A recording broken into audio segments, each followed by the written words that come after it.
ধন্যবাদ জানাই। আমি জানি যে আপনারা দীর্ঘ সময়ের জন্য প্রস্তুতি নিয়েছেন। সকলকে শুভেচ্ছা জানাই। আসুন আমরা প্রার্থনা করি।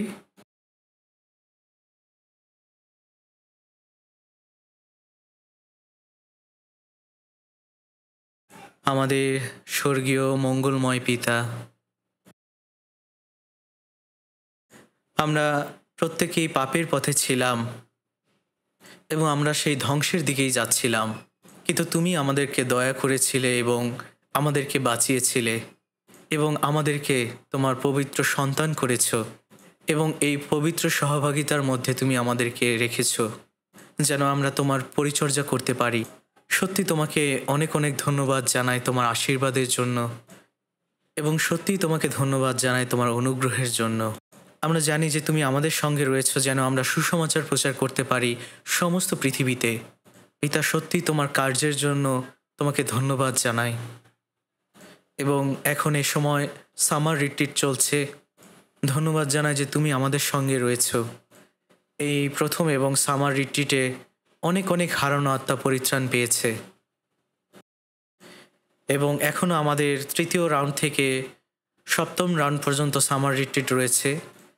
পিতা, তুমি আমাদের সর্বসময় আমাদের সঙ্গে থাকো যেন অনেক অনেক হারানো আত্মা পরিত্রাণ পায় এবং তুমি আমাদেরকে প্রত্যেককে ব্যক্তিগতভাবে তোমার রাজ্যের জন্য তুমি ব্যবহার করো। এবং আজকে যারা আমরা তোমার পবিত্র রক্তে ধৌত হয়ে এই সহভাগিতায় মিলিত হয়েছি তোমার বাক্য শেখার জন্য, সত্যি তোমাকে ধন্যবাদ জানাই যে তুমি আমাদেরকে এই পবিত্র সহভাগিতায় রেখেছ। পিতা, তুমি আমাদের হৃদয় খুলে দাও, আমাদেরকে তোমার পবিত্র আত্মার মধ্য দিয়ে তোমার বাক্য বুঝতে সাহায্য করো। তোমার বাক্যের মধ্য দিয়ে আমাদের কাছে তুমি প্রকাশিত হও।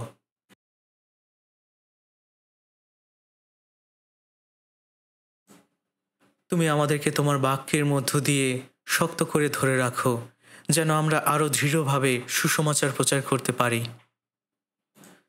এবং আমাদেরকে তোমার ইচ্ছা বুঝতে সাহায্য করো। এই সমস্ত কিছু তোমার হস্তে সমর্পণ করছি। এই প্রার্থনা তোমার নামে চাই। আমেন।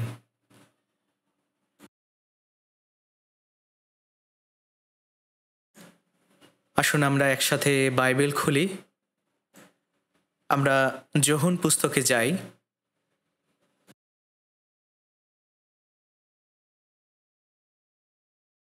যোহন লিখিত সুসমাচার 4 অধ্যায় 27 পদ।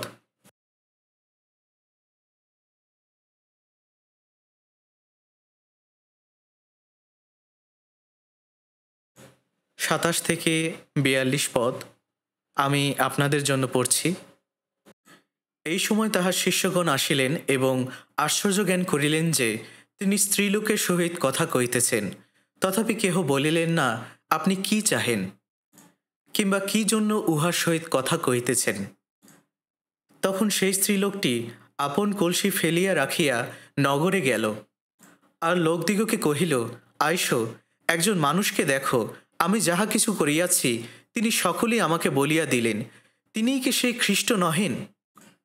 তাহারা নগর হইতে বাহির হইয়া তাহার নিকটে আসিতে লাগিল। ইতিমধ্যে শিষ্যরা তাহাকে বিনতি করিয়া কহিলেন, রব্বি, আহার করুন। কিন্তু তিনি তাহাদিগকে কহিলেন, আহারের জন্য আমার এমন খাদ্য আছে যাহা তোমরা জানো না। অতএব শিষ্যেরা পরস্পর বলিতে লাগিলেন, কেহ কি ইহাকে খাদ্য আনিয়া দিয়াছে? যীশু তাহাদিগকে বলিলেন, আমার খাদ্য এই, যিনি আমাকে পাঠাইয়াছেন, যেন তাহার ইচ্ছা পালন করি ও তাহার কার্য সাধন করি। তোমরা কি বলো না, আর 4 মাস পরে শস্য কাটিবার সময় হইবে? দেখো, আমি তোমাদিগকে বলিতেছি, চক্ষু তুলিয়া ক্ষেত্রের প্রতি দৃষ্টিপাত করো, শস্য এখনই কাটিবার মতো শ্বেত বর্ণ হইয়াছে। যে কাটে সে বেতন পায় এবং অনন্ত জীবনের নিমিত্ত শস্য সংগ্রহ করে, যেন যে বুনে ও যে কাটে উভয় একত্রে আনন্দ করে। কেননা এই স্থলে এই কথা সত্য, একজন বুনে আর একজন কাটে। আমি তোমাদিগকে এমন শস্য কাটিতে প্রেরণ করিলাম, যাহার জন্য তোমরা পরিশ্রম করো নাই। অন্যেরা পরিশ্রম করিয়াছে এবং তোমরা তাহাদের শ্রম ক্ষেত্রে প্রবেশ করিয়াছ। সেই নগরের সমরীয়রা অনেকে সেই স্ত্রীলোকটি যে সাক্ষ্য দিয়াছিল, আমি যাহা কিছু করিয়াছি তিনি আমাকে সকলই বলিয়া দিলেন, তাহার এই কথা প্রযুক্ত তাহাতে বিশ্বাস করিল। অতএব সেই সমরীয়রা যখন তাহার নিকটে আসিল, তখন তাহাকে বিনতি করিল যেন তিনি তাহাদের কাছে অবস্থিতি করেন। তাহাতে তিনি 2 দিবস সেখানে অবস্থিতি করিলেন। তখন আরও অনেক লোক তাহার বাক্য প্রযুক্ত বিশ্বাস করিল। আর তাহারা সেই স্ত্রীলোককে কহিল, এখন যে আমরা বিশ্বাস করিতেছি তাহা আর তোমার কথা প্রযুক্ত নয়, কেননা আমরা নিজেরা শুনিয়াছি ও জানিতে পারিয়াছি যে ইনি সত্যি জগতের ত্রাণকর্তা। এ সময় 3য় সামার রিট্রিট চলছে।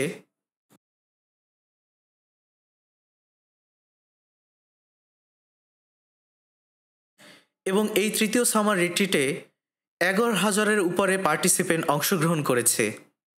প্রথম সামার রিট্রিটে 12,000-এর অধিক মানুষ অংশগ্রহণ করেছিল এবং দ্বিতীয় সামার রিট্রিটেও প্রায় একই সংখ্যক মানুষ অংশগ্রহণ করেছিলেন। এমনকি যদিও অনেকেই এই 3য় সামার রিট্রিটে ছিলেন না, কিন্তু এরপরও হাজার হাজার মানুষ এই সামার রিট্রিটে এসেছেন।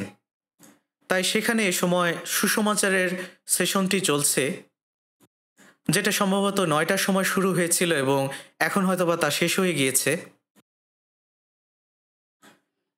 তাই আসুন দয়া করে সকলের জন্য আমরা প্রার্থনা করি যারা এই 3য় সামার রিট্রিটে অংশগ্রহণ করেছিলেন, যেন তারা পরিত্রাণ পেয়ে তাদের বাসায় ফিরে যেতে পারে। তো আজকের সারমনের বিষয় হল যোহন 4:29। আসো দেখো, ইনি কি সেই খ্রিস্ট নহেন? এই বাক্যটি হলো আজকের সারমনের মূল বাক্য।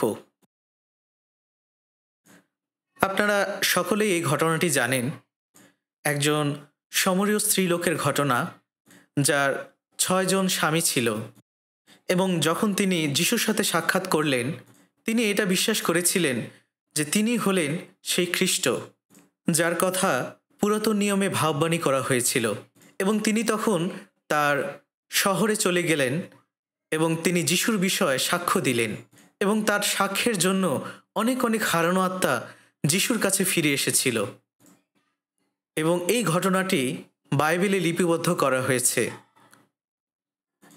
এর অর্থ এটাই যে ঈশ্বর চান যেন আমরা এই ঘটনা থেকে কিছু শিখতে পারি, কিছু জানতে পারি। তাই আসুন আমরা এই বিষয়টি নিয়ে চিন্তা করতে চাই।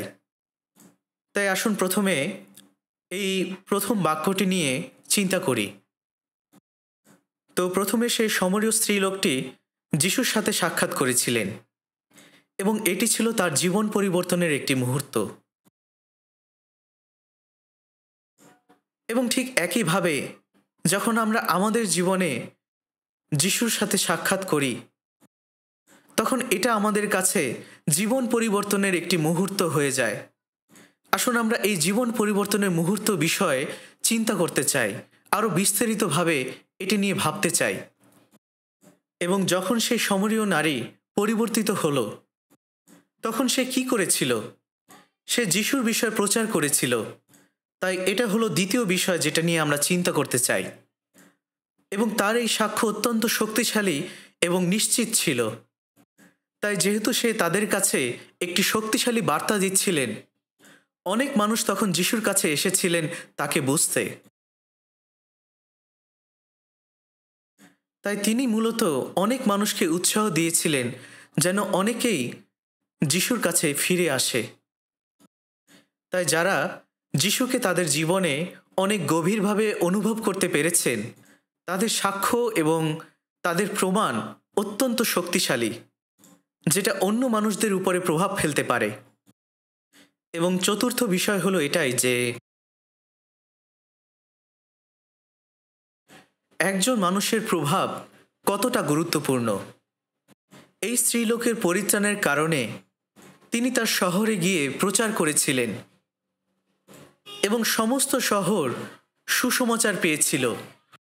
তাই এই একজন মানুষের মধ্য দিয়ে সমস্ত শহরে সুসমাচার প্রচারিত হয়েছিল। তাই একজন মানুষ অনেক শক্তিশালীভাবে প্রভাব ফেলতে পারেন। তাই আমরা এই বিষয়টি নিয়ে চিন্তা করতে চাই। তাই আমরা যারা পরিত্রাণ পেয়েছি, নতুন জন্মপ্রাপ্ত খ্রিস্টিয়ান হয়েছি, যদি আমরা বাক্যের বাধ্য হয়ে চলি তাহলে আমরা আমাদের আশেপাশের অনেক মানুষের উপরে প্রভাব ফেলতে পারব। এবং পঞ্চম বিষয়টি হলো, যদি আপনি শক্তিশালী বিশ্বাস পেতে চান তাহলে আপনার বাক্য শোনার জন্য নির্দিষ্ট সময় প্রয়োজন। এই বিষয়টি 41 এবং 42 পদে বলা হয়েছে। তখন আরও অনেক লোক তাহার বাক্য প্রযুক্ত বিশ্বাস করিল।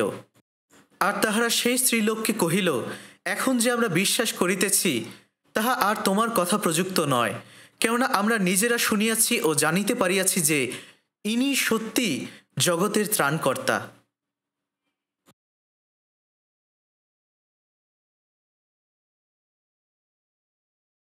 তো এই সমরীয় লোকেরা যিশুর কাছে এসেছিল কারণ সেই স্ত্রীলোকটি তাদের কাছে যিশুর কথা বলেছিল।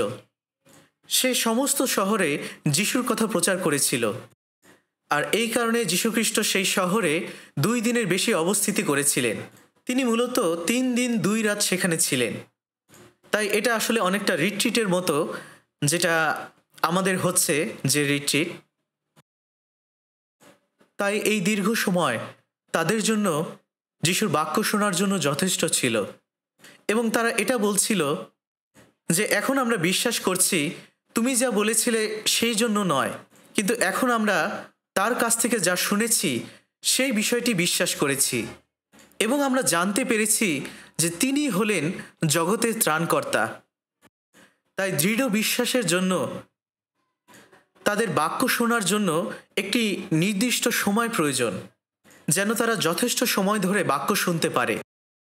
যখন সেই সমরীয় স্ত্রীলোকটি পরিত্রাণ পেয়েছিলেন, যদি তিনি কোনো কিছুই না বলতেন তাহলে কি হতে পারত? তাহলে যীশুখ্রিস্ট কখনোই সেই সুযোগটি পেতেন না সেই সমস্ত শহরে প্রচার করার। কিন্তু সেই স্ত্রীলোকটি সাক্ষ্য দেবার কারণে যীশুখ্রিস্ট তার শহরে প্রচার করতে পেরেছিলেন। তিনি সেই সুযোগ পেয়েছিলেন সেই শহরে যেয়ে প্রচার করার। তাই এই ঘটনার মধ্য দিয়ে আমরা যে শিক্ষাটি পেয়েছি তা হলো, যখন পবিত্রগণ কাজ করে তখন যীশুখ্রিস্ট কাজ করেন।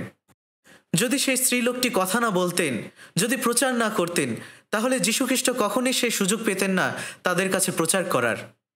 এবং 34 থেকে 38 পদে বলা হয়েছে, যিশু তার শিষ্যদের সাথে কথা বলছিলেন এবং এই বাক্যগুলো থেকে আমরা দেখতে পাই যে যিশুর হৃদয় কোথায় রয়েছে।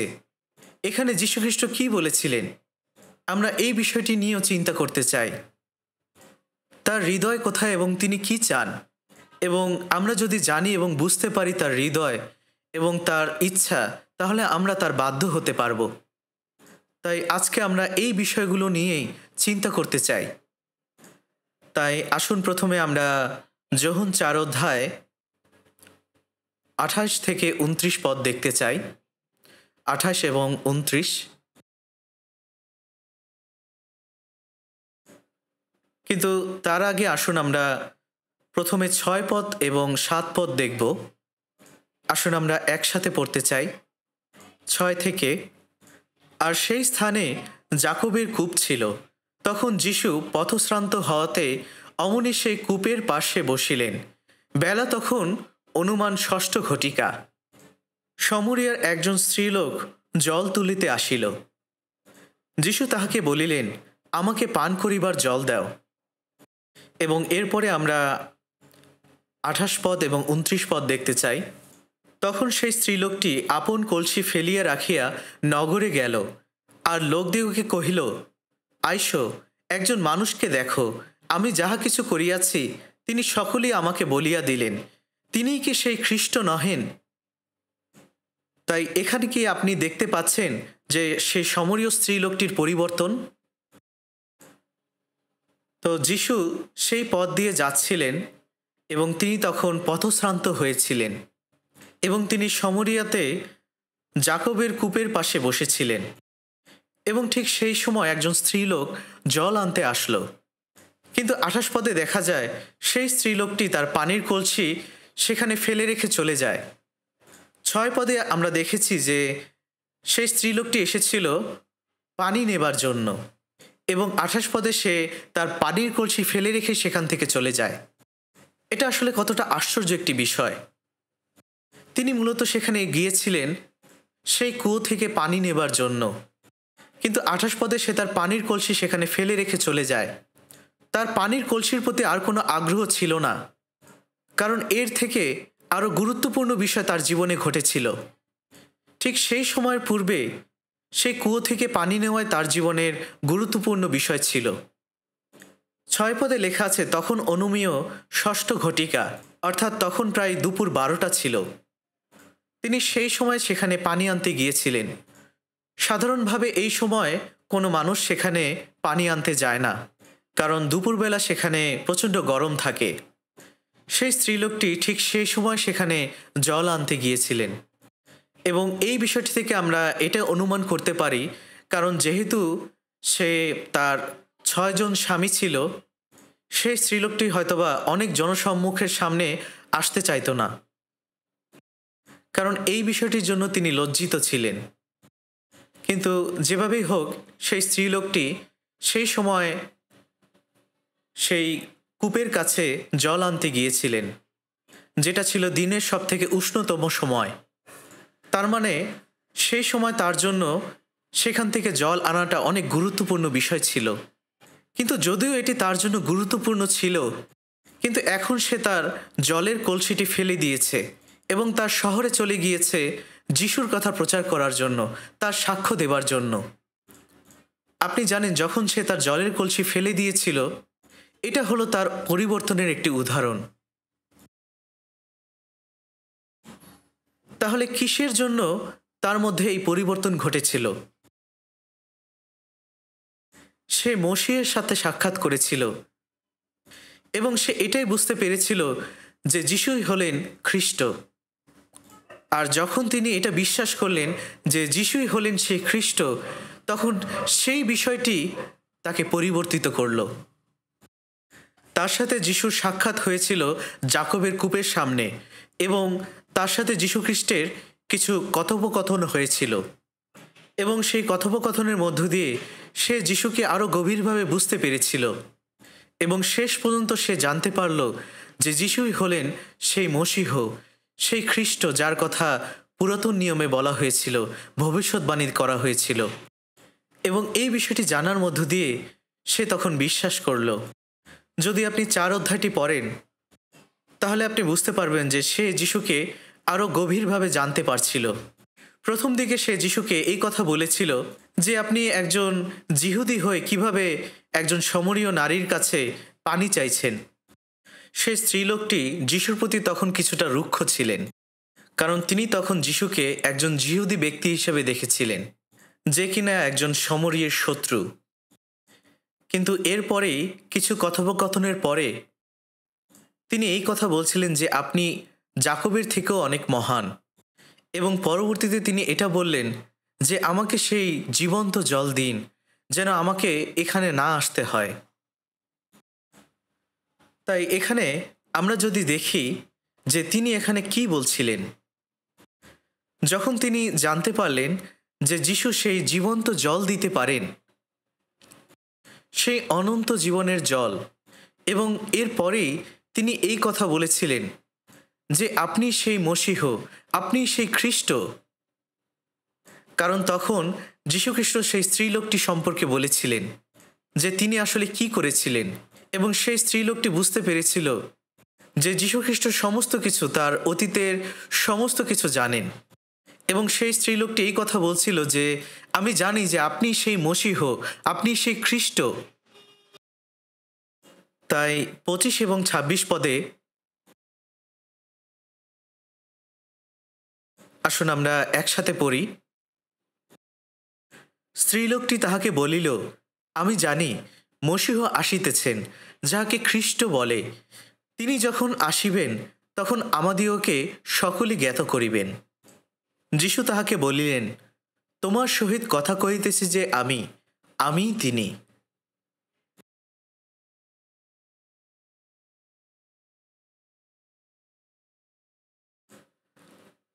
আপনারা জানেন যে মসিহের বিষয় প্রতিজ্ঞা করা হয়েছিল পুরাতন নিয়মে, এবং তিনি এই কথা বলছিলেন যদি মসিহ আসেন, তাহলে তিনি আমাদেরকে সমস্ত কিছু শিক্ষা দিবেন।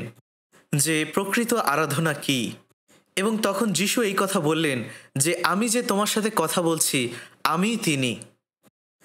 তাহলে আমরা এই কথোপকথনের মধ্য দিয়ে বুঝতে পারি যে তিনি কতটা সেই মশিহের জন্য অপেক্ষা করছিলেন।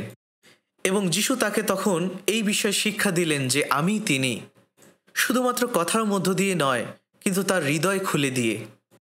তিনি তাকে বুঝতে সাহায্য করেছিলেন যেন সে বিশ্বাস করে যে যিশুই মশিহ। এবং যখন সে বিশ্বাস করলো এবং জানতে পারল, ঠিক তখনই তার পরিবর্তন ঘটল।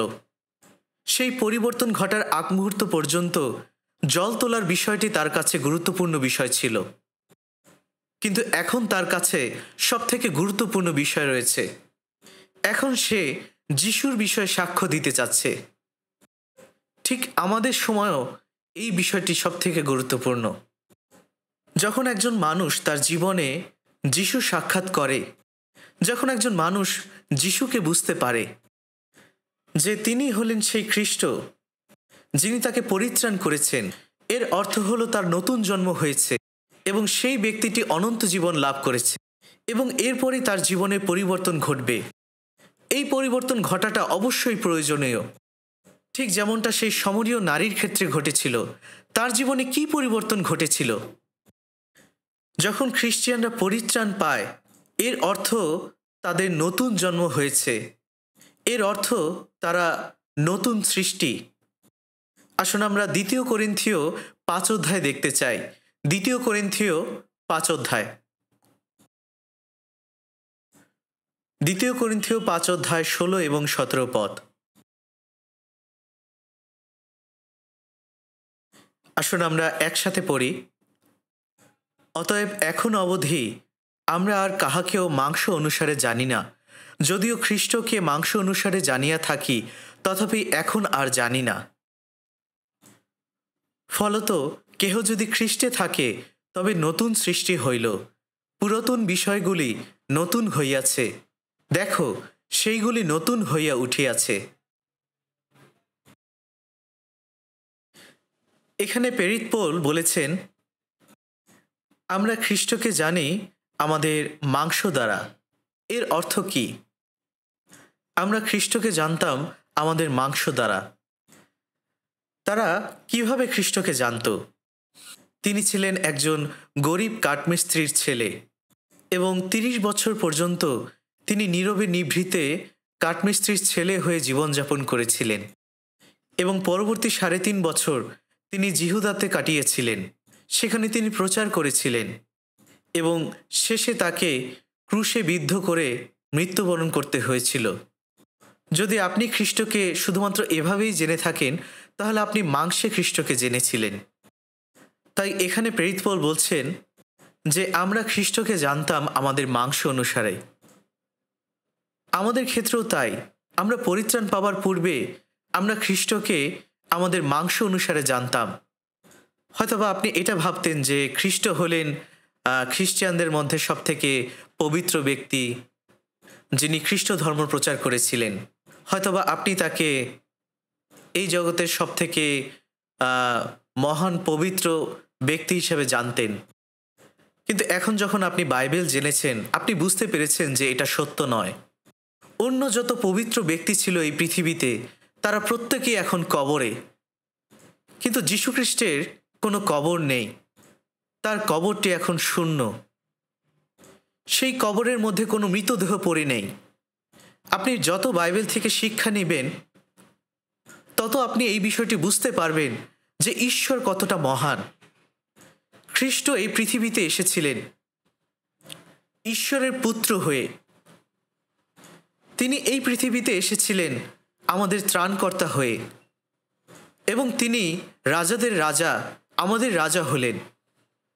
আপনি যত এই বিষয়টি নিয়ে অনুসন্ধান করবেন, তত আপনি বাক্য থেকে এই বিষয়গুলো বুঝতে পারবেন। এবং এখানে 17 পদে বলা হয়েছে, কেহ যদি খ্রিস্টে থাকে তবে নূতন সৃষ্টি হইল। যখন আপনি আদম বংশজাত ছিলেন, তখন আপনি খ্রিস্ট থেকে বহির্ভূত ছিলেন, কিন্তু এখন আপনি খ্রিস্টের মধ্যে রয়েছেন, তাই আপনি এখন নতুন সৃষ্টি। তাই যখন আপনি বিশ্বাস করলেন, পবিত্র আত্মা আপনার মধ্যে চলে আসলো। এরকম একটি গানের কথা রয়েছে, যীশুখ্রিস্ট আমাদের সমস্ত পাপ ধৌত করেছেন। এখন তুমি এবং আমি, খ্রিস্ট আমাদের পাপ ধৌত করেছেন এবং তিনি আমাকে বুঝতে সাহায্য করেছেন, এবং ঠিক সেই সময় তিনি আমাদেরকে পবিত্র আত্মা দিয়েছেন এবং আমাদেরকে একটি নতুন জীবন দিয়েছেন, একটি অনন্ত জীবন দিয়েছেন। এর অর্থ হলো নতুন সৃষ্টি। এখন আপনি সম্পূর্ণ নতুন সৃষ্টি। আসুন আমরা কলসীয় 3 অধ্যায় দেখি। কলসীয় 3 অধ্যায়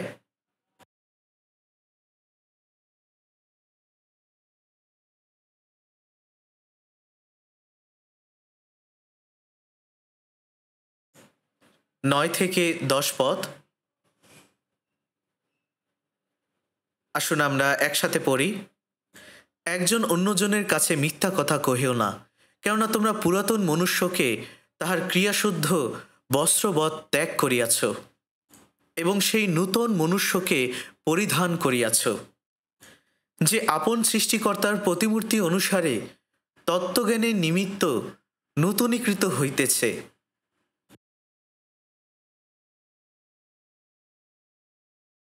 যে পরিত্রাণ পেয়েছে তাকে তার পুরাতন মানুষকে ত্যাগ করতে হবে এবং নতুন মানুষকে পরিধান করতে হবে।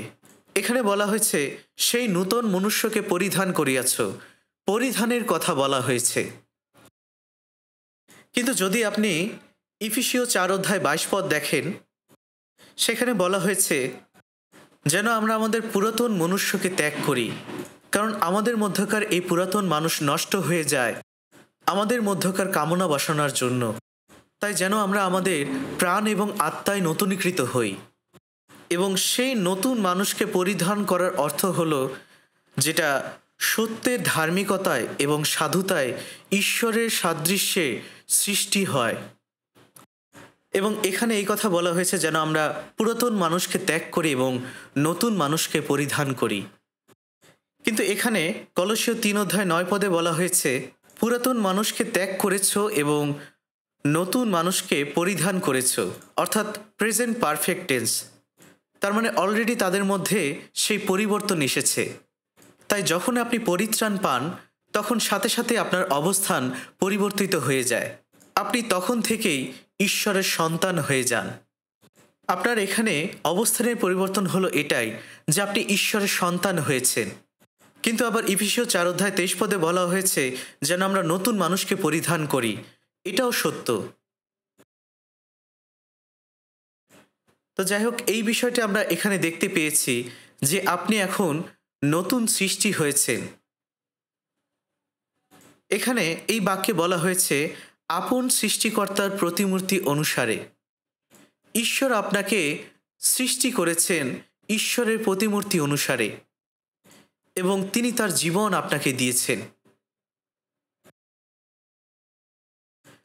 তাই তার প্রতিমূর্তি অনুসারে তিনি আপনাকে সৃষ্টি করেছেন। যখন ঈশ্বর মানুষকে সৃষ্টি করেছিলেন, ঈশ্বর মানুষকে ঈশ্বরের প্রতিমূর্তিতে সৃষ্টি করেছিলেন। যদি আপনি আদিপুস্তক 1 অধ্যায় দেখেন, ঈশ্বর মানুষকে তার প্রতিমূর্তিতে সৃষ্টি করেছিলেন এবং তিনি মানুষকে পুরুষ এবং নারী রূপে সৃষ্টি করেছিলেন। এখানে ঈশ্বর বলছেন পুরুষ এবং নারীর কথা। অনেক লোক এরকম চিন্তা করে ঈশ্বর শুধুমাত্র একটি শারীরিক দেহ তৈরি করেছিলেন, কিন্তু এখানে আসল অর্থটি হলো আত্মা। ঈশ্বর আদমের নাসিকায় ফু দিয়েছিলেন এবং তাকে জীবন্ত করেছিলেন, অর্থাৎ ঈশ্বর মানুষের মধ্যে জীবন্ত আত্মা দিয়েছিলেন। কিন্তু মানুষ পাপ করেছিল এবং সেই জীবন্ত আত্মার মৃত্যু হয়েছিল। জিএসকেলে এই বিষয়টি বলা হয়েছে যদি আপনি পাপ করেন তাহলে আপনার আত্মা মৃত। কিন্তু এখন যীশুখ্রিস্ট ক্রুশে ক্রুশারোপিত হয়েছিলেন এবং পাপের মূল্য পরিশোধ করে আমাদের সমস্ত পাপ ধৌত করেছিলেন, এবং এই কাজের মধ্য দিয়ে তিনি আমাদেরকে পরিত্রাণ করলেন। তিনি আমাদের মৃত আত্মার পুনরুদ্ধার করলেন এবং এই আত্মাটিকে নতুন আত্মায় পরিণত করলেন, একটি জীবন্ত আত্মা দিলেন। তাই এখন আমরা ঈশ্বরের সঙ্গে সম্মিলিত হয়েছি। তাই এখন আমরা ঈশ্বরের প্রতিমূর্তির প্রতিফলন ঘটাতে পারি। দ্বিতীয় পিতর 1:4 বলা হয়েছে, যীশুখ্রিস্ট আমাদেরকে ঈশ্বরীয় স্বভাবের সহভাগী করেছেন। তাই যখন আপনি নতুন জন্ম পেলেন তখন আপনি ঈশ্বরীয় স্বভাবের সহভাগী হয়েছেন। তাই আপনার দিনের পর দিন পরিবর্তন ঘটবে। কিভাবে পরিবর্তন ঘটবে? দ্বিতীয় পিতর 1 বলা হয়েছে, সেখানে 7টি গুণের কথা বলা হয়েছে যে কিভাবে আমরা ঈশ্বরীয় স্বভাবের সহভাগী হতে পারি। আর ইহারই জন্য তোমরা সম্পূর্ণ যত্ন প্রয়োগ করিয়া আপনাদের বিশ্বাসের সদ্গুণ ও সদ্গুণে জ্ঞান ও জ্ঞানে জিতেন্দ্রিয়তা ও জিতেন্দ্রিয়তায় ধৈর্য ও ধৈর্যে ভক্তি ও ভক্তিতে ভ্রাতৃস্নেহ ও ভ্রাতৃস্নেহে প্রেম যোগাও। তাই এগুলোই হলো যিশুকে প্রতিফলিত করার ধাপ। এবং গালাতীয় 5:22 এবং 23 বলা হয়েছে, কিন্তু আত্মার ফল প্রেম, আনন্দ, শান্তি, দীর্ঘ সহিষ্ণুতা, মাধুর্য, মঙ্গলভাব, বিশ্বস্ততা, মৃদুতা, ইন্দ্রিয় দমন, এই প্রকার গুণের বিরুদ্ধ ব্যবস্থা নাই। তাই এখানে 9টি আত্মার ফলের কথা বলা হয়েছে। এখানে এই 9টি আত্মার ফল শুধুমাত্র ফল হিসাবে বলা হয়নি, যেটা আমাদের মধ্যে একের পর এক আসবে, কিন্তু এখানে এটা বলা হয়েছে যেন এই 9টি ফল একই সময় আমাদের মধ্যে থাকে। আপনি এই ফলগুলোকে 3টি ভাগে ভাগ করতে পারেন। প্রথম ভাগটি হলো প্রেম, আনন্দ এবং শান্তি। এই 3টি বিষয় আপনার সাথে ঈশ্বরের সম্পর্কের মধ্যে থাকতে হবে। এবং দ্বিতীয় ভাগটি হলো দীর্ঘ সহিষ্ণুতা, মাধুর্যতা ও মঙ্গল ভাব। এই 3টি ফল আপনার সাথে অন্য মানুষদের সম্পর্কের মধ্যে থাকতে হবে। এবং তৃতীয় ভাগটি হলো বিশ্বস্ততা, মৃদুতা ও ইন্দ্রিয় দমন। এই ফলগুলোর মধ্য দিয়ে আপনি নিজেকে প্রশিক্ষণ দিবেন। তাই ঈশ্বরের সঙ্গে সম্পর্ক, মানুষের সঙ্গে সম্পর্ক এবং নিজেকে প্রশিক্ষণ দেওয়ার জন্য এই সমস্ত 9টি ফল আপনার মধ্যে থাকতে হবে। এবং এই 9টি গুণের বিরুদ্ধ আর কোনো ব্যবস্থা নেই। এর অর্থ আসলে কি? ব্যবস্থা হলো শক্তি, অর্থাৎ কেউই পবিত্র আত্মার শক্তির বিরুদ্ধে যেতে পারবে না। পবিত্র আত্মা এই পৃথিবীর যে কোনো শক্তিকে অতিক্রম করতে পারে এবং পবিত্র আত্মা সমস্ত কিছু করতে পারে যেন আমরা শেষ পর্যন্ত ফল বহন করতে পারি। এই পৃথিবীতে শয়তানের শক্তি রয়েছে এবং জগৎকে ভালোবাসার জন্য একটি প্রলোভন রয়েছে, কিন্তু এই জগতে যে শক্তি রয়েছে সেটা কিন্তু আমাদেরকে প্রতিহত করতে পারবে না পবিত্র আত্মার ফল বহন করার জন্য। তাই এই আত্মিক ফল আমাদের জন্য অত্যন্ত গুরুত্বপূর্ণ। তাই ঈশ্বর, যার প্রতিমূর্তিতে আমাদেরকে সৃষ্টি করা হয়েছে, তিনি চান যেন আমরা পরিবর্তিত হই। তাই আমাদের সমস্ত কিছু নূতনীকৃত হয় যখন আমরা পরিত্রাণ পাই।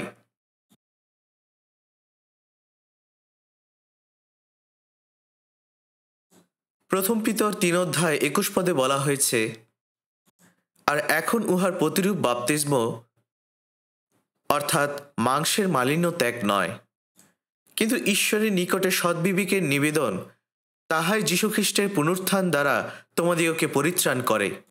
পরিত্রাণ পাবার আগে আমাদের বিবেক আসলে নোংরা ছিল।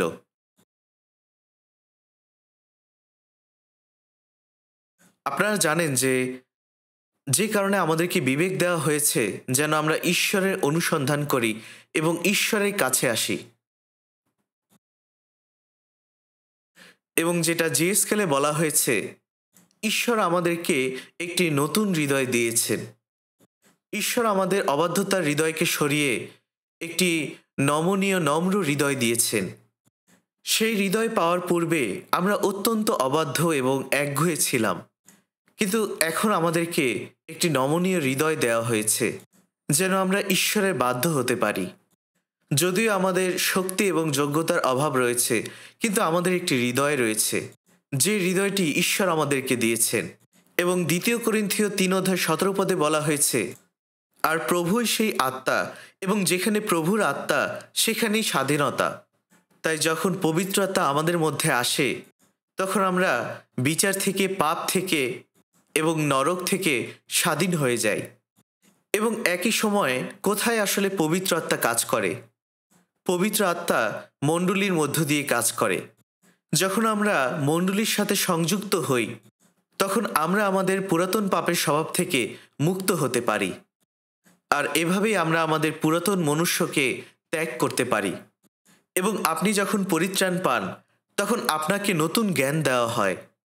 তাই যখন আপনি পরিত্রাণ পেয়েছেন এবং নতুন মানুষকে পরিধান করেছেন, যে মানুষের মধ্যে নতুন জ্ঞান রয়েছে, যে জ্ঞান হলো ঈশ্বরের প্রতিমূর্তি অনুসারে ঈশ্বর সম্পর্কে, খ্রিস্ট সম্পর্কে এবং পরিত্রাণ সম্পর্কে, এবং সেই সাথে অনন্ত জীবন, পবিত্র আত্মা এবং মণ্ডলী সম্পর্কে।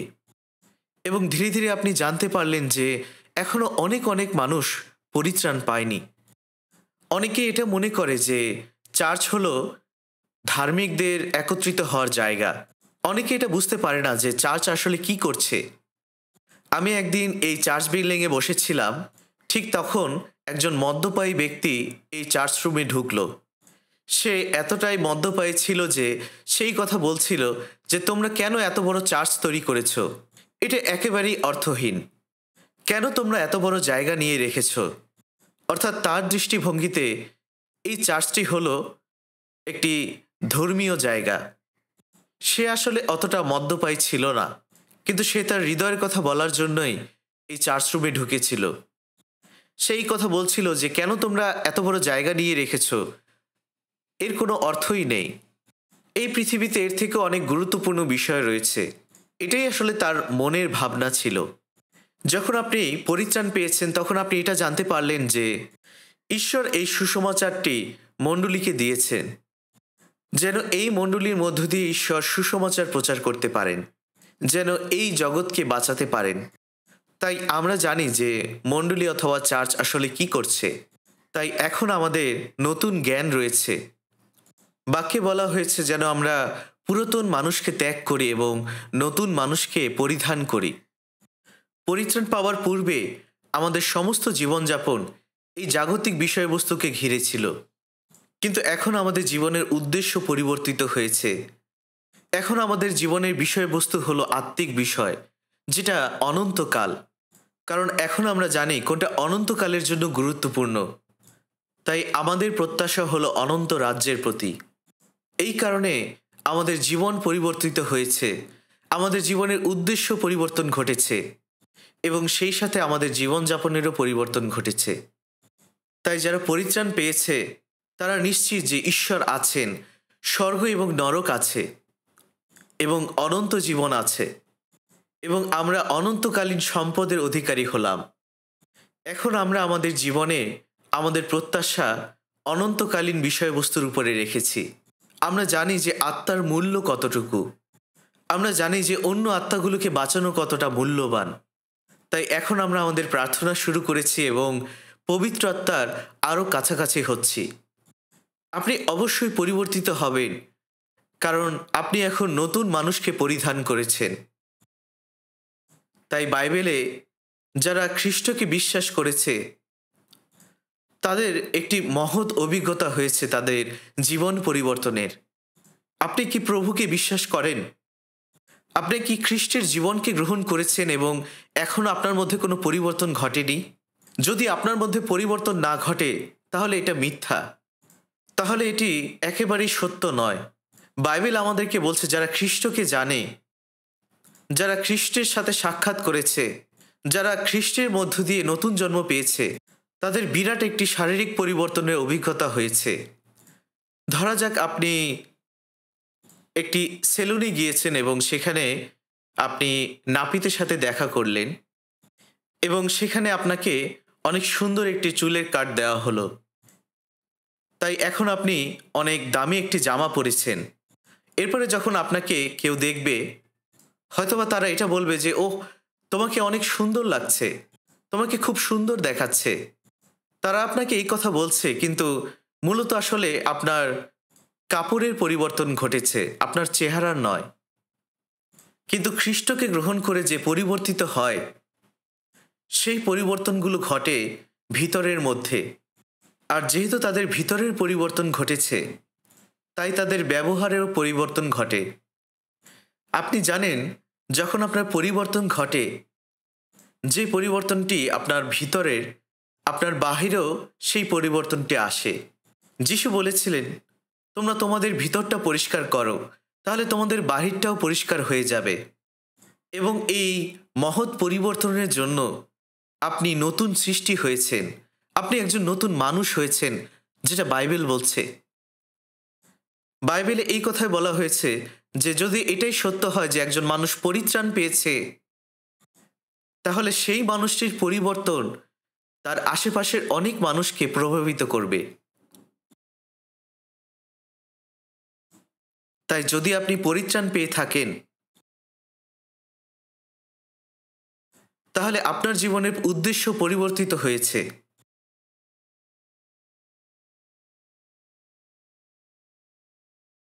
বাইবেলে এমন অনেক ঘটনা রয়েছে, অনেকের সুসমাচার গ্রহণ করার পরে অনেকের জীবন পরিবর্তিত হয়েছে।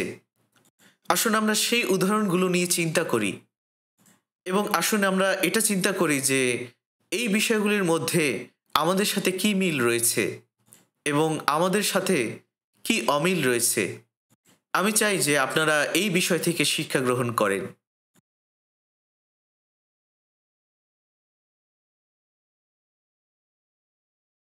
আসুন আমরা লুক ১৯ অধ্যায় দেখি। লুক ১৯ অধ্যায় ৫ পদ থেকে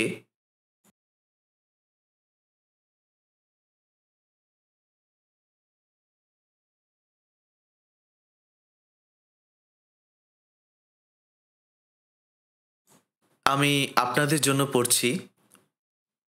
লুক ১৯ অধ্যায় ৫ থেকে ১০ পদ। পরে যিশু যখন সেই স্থানে উপস্থিত হইলেন, তখন উপরের দিকে চাহিয়া তাহাকে কহিলেন, সক্রিয়, শীঘ্র নামিয়া আইস, কেননা আজ তোমার গৃহে আমাকে থাকিতে হইবে। তাহাতে সে শীঘ্র নামিয়া আসিল এবং আনন্দের সহিত তাহার আতিথ্য করিল। তাহা দেখিয়া সকলে বচসা করিয়া বলিতে লাগিল, ইনি একজন পাপীর ঘরে রাত্রি যাপন করিতে গেলেন। তখন সক্কেও দাঁড়াইয়া প্রভুকে কহিল, প্রভু দেখুন, আমার সম্পত্তির অর্ধেক আমি দরিদ্রদিগকে দান করি, আর যদি অন্যায়পূর্বক কাহারও কিছু হরণ করিয়া থাকি, তাহার চতুর্গুণ ফিরিয়া দিই।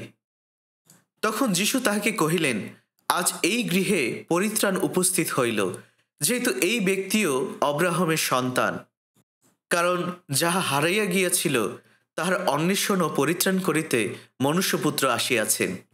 যিশু যখন জিরিহ নগরে প্রবেশ করে সেই নগরের মধ্য দিয়ে যাচ্ছিলেন, তখন সক্কেও একটি ডুমুর গাছের উপরে উঠেছিল। তিনি ধনবান ছিলেন এবং কর আদায়কারী ছিলেন। তিনি সেই এলাকায় অনেক ক্ষমতাশালী একজন ব্যক্তি ছিলেন। কিন্তু যদিও তিনি প্রভাবশালী ব্যক্তি ছিলেন, তবুও তিনি যিশুকে দেখার জন্য ডুমুর গাছের উপরে উঠেছিলেন।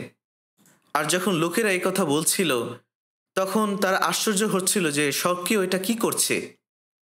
কিন্তু সক্কেও মূলত যীশুখ্রিস্টকে দেখার জন্য ডুমুর গাছের উপরে উঠেছিলেন। তিনি এই খবরটি পেয়েছিলেন যে যীশুখ্রিস্ট এই শহরে আসবেন, এবং তিনি যিশুকে দেখার জন্য অত্যন্ত আকাঙ্ক্ষী ছিলেন। তার একটি আকাঙ্ক্ষী হৃদয় ছিল। তাই যিশু যখন সক্কেওকে দেখলেন, তখন তিনি তাকে এটা বললেন, সক্কেও, তুমি তাড়াতাড়ি নিচে নেমে আসো। অবশ্যই সক্কেওর সাথে যিশুর কখনো আগে দেখা হয়নি, কিন্তু মূলত যিশু এই শহরে এসেছিলেন সক্কের সাথে দেখা করতেই। তাই যিশু এই কথা বললেন, কারণ আজকে আমার তোমার বাড়িতে থাকতে হবে। এই কারণে সক্কেও তাড়াতাড়ি নিচে নেমে আসলো এবং যীশুখ্রিস্টকে আনন্দের সাথে গ্রহণ করলো। এটি আমাদের সেই ঘটনার উদাহরণ যখন আমরা পরিত্রাণ পাই, যখন আমাদের পাপের ক্ষমা হয় এবং যখন আমরা যীশুখ্রিস্টকে আমাদের মুক্তিদাতা হিসেবে গ্রহণ করি। ৮ পদে বলা হয়েছে, তখন সক্কেও দাঁড়াইয়া প্রভুকে কহিল, প্রভু দেখুন, আমার সম্পত্তির অর্ধেক আমি দরিদ্রদিগকে দান করি, আর যদি অন্যায়পূর্বক কাহারও কিছু হরণ করিয়া থাকি, তাহার চতুর্গুণ ফিরাইয়া দিই। ৭ পদে বলা হয়েছে, অনেকেই তার বিষয় বচসা করেছিল, কারণ তিনি একজন পাপী লোক ছিলেন।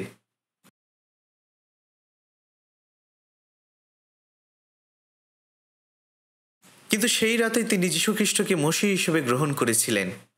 তিনি প্রভুর সামনে দাঁড়িয়েছিলেন এবং বলেছিলেন, প্রভু, আমি আমার সম্পত্তির অর্ধেক আমি দরিদ্রকে দান করছি, এবং যদি আমি অন্যায়ভাবে কারো কাছ থেকে কোনো কিছু নিয়ে থাকি তাহলে আমি 4 গুণ ফিরিয়ে দিচ্ছি। এটা আসলে অনেক বড় একটি উৎসর্গ। তিনি এই উৎসর্গটি করেছিলেন এবং তার এই পরিবর্তনের জন্য 1 বছর সময় লাগেনি। তিনি 1 মাস কিংবা 1 সপ্তাহ সময় নেননি। তিনি 1 মুহূর্তের মধ্যে এই সিদ্ধান্ত নিয়েছিলেন যখনই তিনি প্রভুর সাথে সাক্ষাৎ করেছিলেন। অবশ্যই যিশু তাকে এই কাজটি করতে বলেননি, কিন্তু তিনি নিজেই এই উৎসর্গটি করেছিলেন, কারণ তিনি সেই মুহূর্তেই পরিবর্তিত হয়েছিলেন। তাই আমরা এখানে দেখতে পাচ্ছি তার জীবনের পরিবর্তন, তার জীবনের উদ্দেশ্যের পরিবর্তন।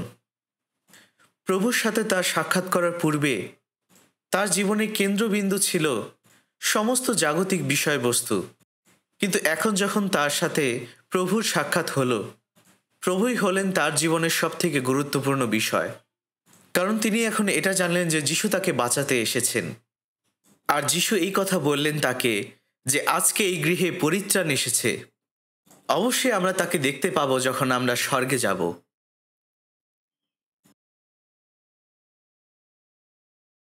সেই মুহূর্তে সেই শকের অনেক বড় একটি পরিবর্তন ঘটেছিল। যিশু তার জীবনে সবথেকে বড় বিষয় হয়ে দাঁড়ালো। তিনি আর তার জাগতিক বিষয়বস্তু নিয়ে আকৃষ্ট নন। এই কারণে তিনি এই কথা বলতে পেরেছিলেন যে আমার সমস্ত সম্পত্তির অর্ধেক আমি দরিদ্রকে দান করছি। এই কথার অর্থ কি? এই কথার অর্থ হলো, যে মানুষটির জীবনে একমাত্র কেন্দ্রবিন্দু ছিল এই জাগতিক বিষয়বস্তু, যিনি সবসময় তার অর্থ সম্পত্তিকে ভালোবাসতেন, যিনি একজন স্বার্থপর লোক ছিলেন, তিনি হয়ে গেলেন একজন স্বার্থহীন ব্যক্তি, একজন দানশীল ব্যক্তি। তিনি অন্যের জন্য বাঁচতে চাচ্ছেন এবং যিশু তাকে এই কাজগুলো করতে বলেননি, কিন্তু এরপরও তিনি জানতেন তার কি করতে হবে এবং তাই তিনি এই সিদ্ধান্ত নিয়েছিলেন। তাই যারা যিশুকে সত্যিকার অর্থে গ্রহণ করেছে তাদের জীবনে অবশ্যই পরিবর্তন ঘটবে, এবং এটাই শুধুমাত্র একটি উদাহরণ নয়, এটা খুবই সাধারণ একটি ঘটনা এবং স্বাভাবিক ঘটনা। এবং আরেকটি উদাহরণ রয়েছে, যিনি সুগন্ধি তৈলের পাত্র ভেঙেছিলেন। আসুন আমরা মার্ক 14 অধ্যায় 3 থেকে 5 পদ দেখি। মার্ক 14 অধ্যায় 3 থেকে 5 পদ।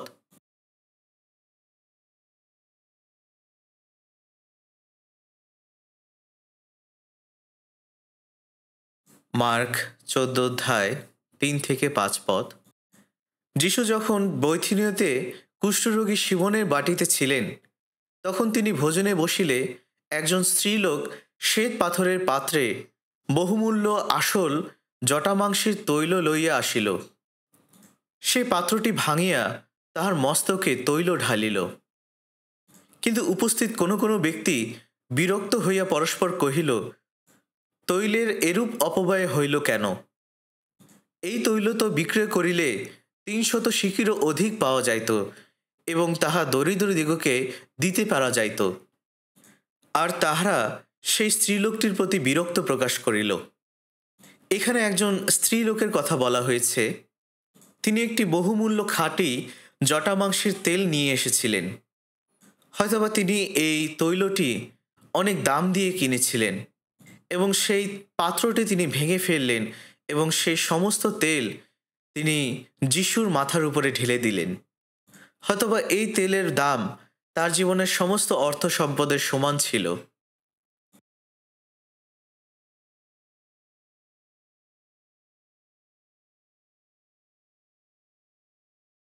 যদি আপনি এই বিষয়টি নিয়ে চিন্তা করেন, হয়তোবা আমাদের সময় এটির দাম প্রায় $3,000 অথবা 3.5 লক্ষ টাকা ছিল, কিন্তু তিনি এই দামি পাত্রটি ভেঙে ফেলেছিলেন।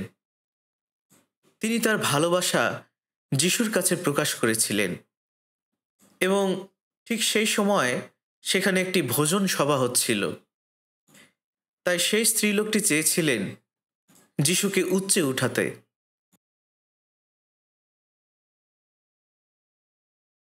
গীতসংহিতা 23 অধ্যায় 5 পদে লেখা আছে, তুমি আমার শত্রুগণের সাক্ষাতে আমার সম্মুখে মেজ সাজায়ে থাকো, তুমি আমার মস্তক তৈলে সিক্ত করিয়াছ, আমার পানপাত্র উথলিয়া পড়িতেছে। এর অর্থ হলো ঈশ্বর দাউদকে অনেক মানুষের সাক্ষাতে উচ্চীকৃত করেছিলেন।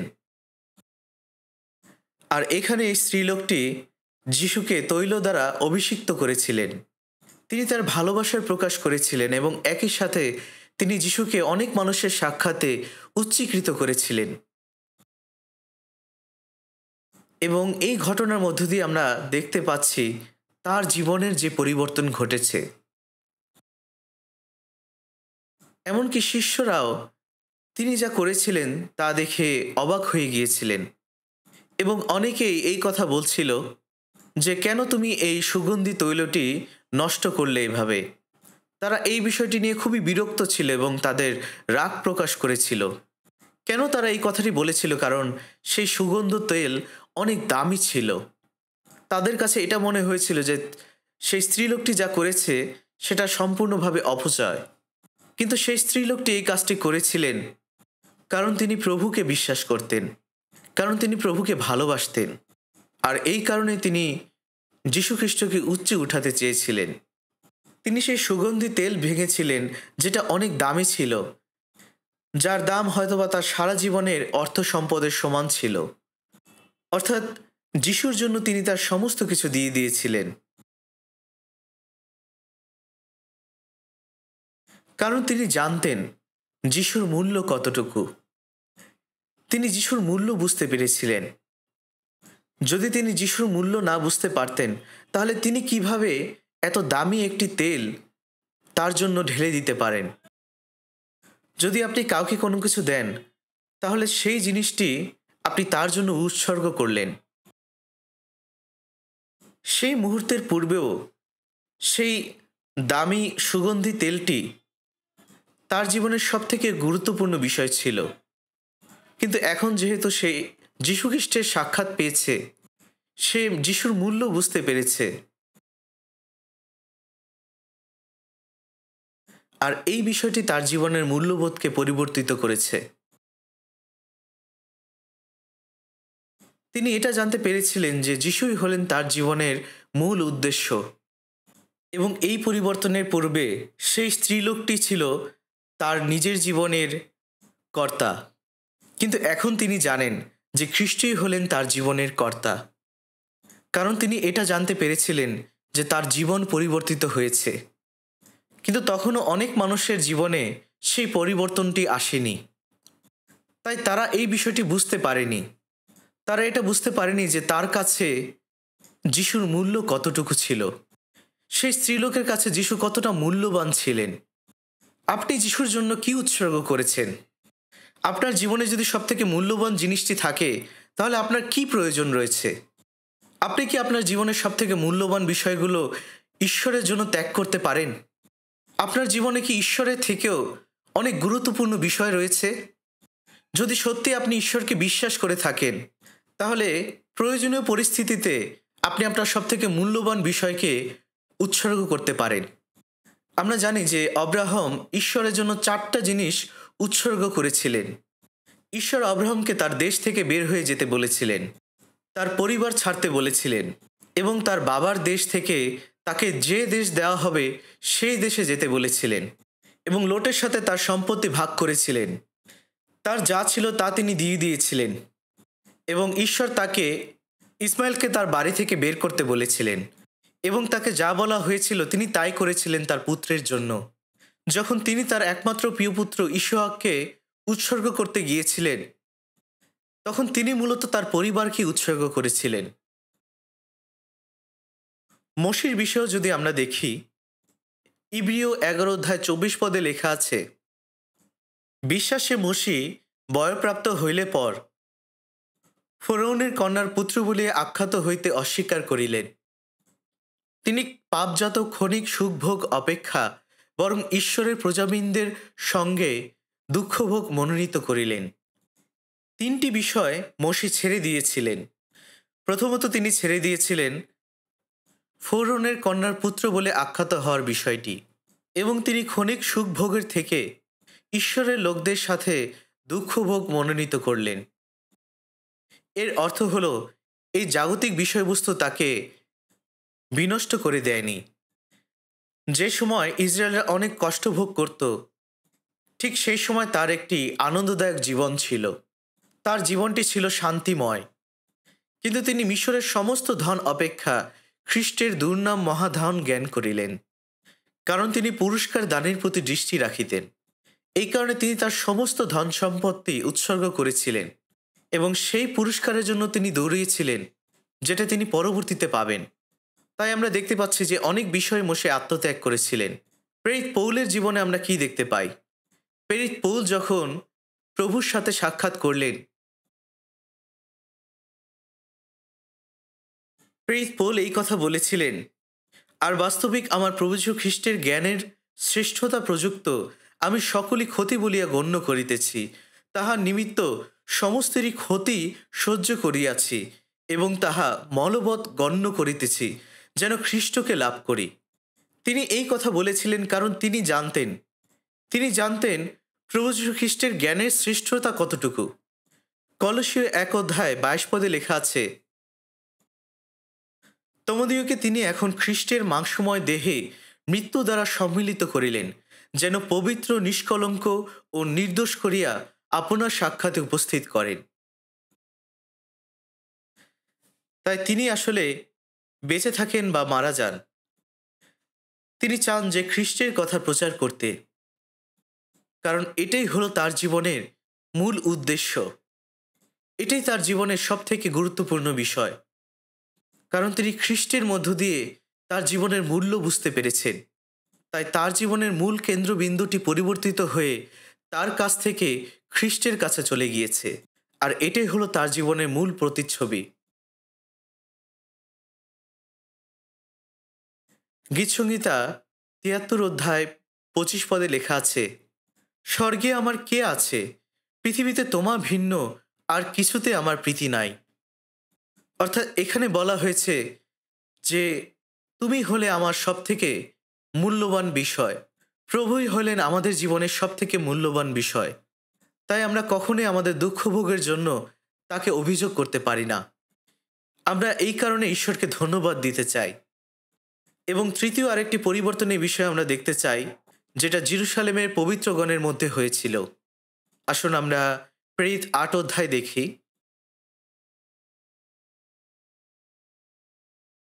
প্রেরিত 8:1-4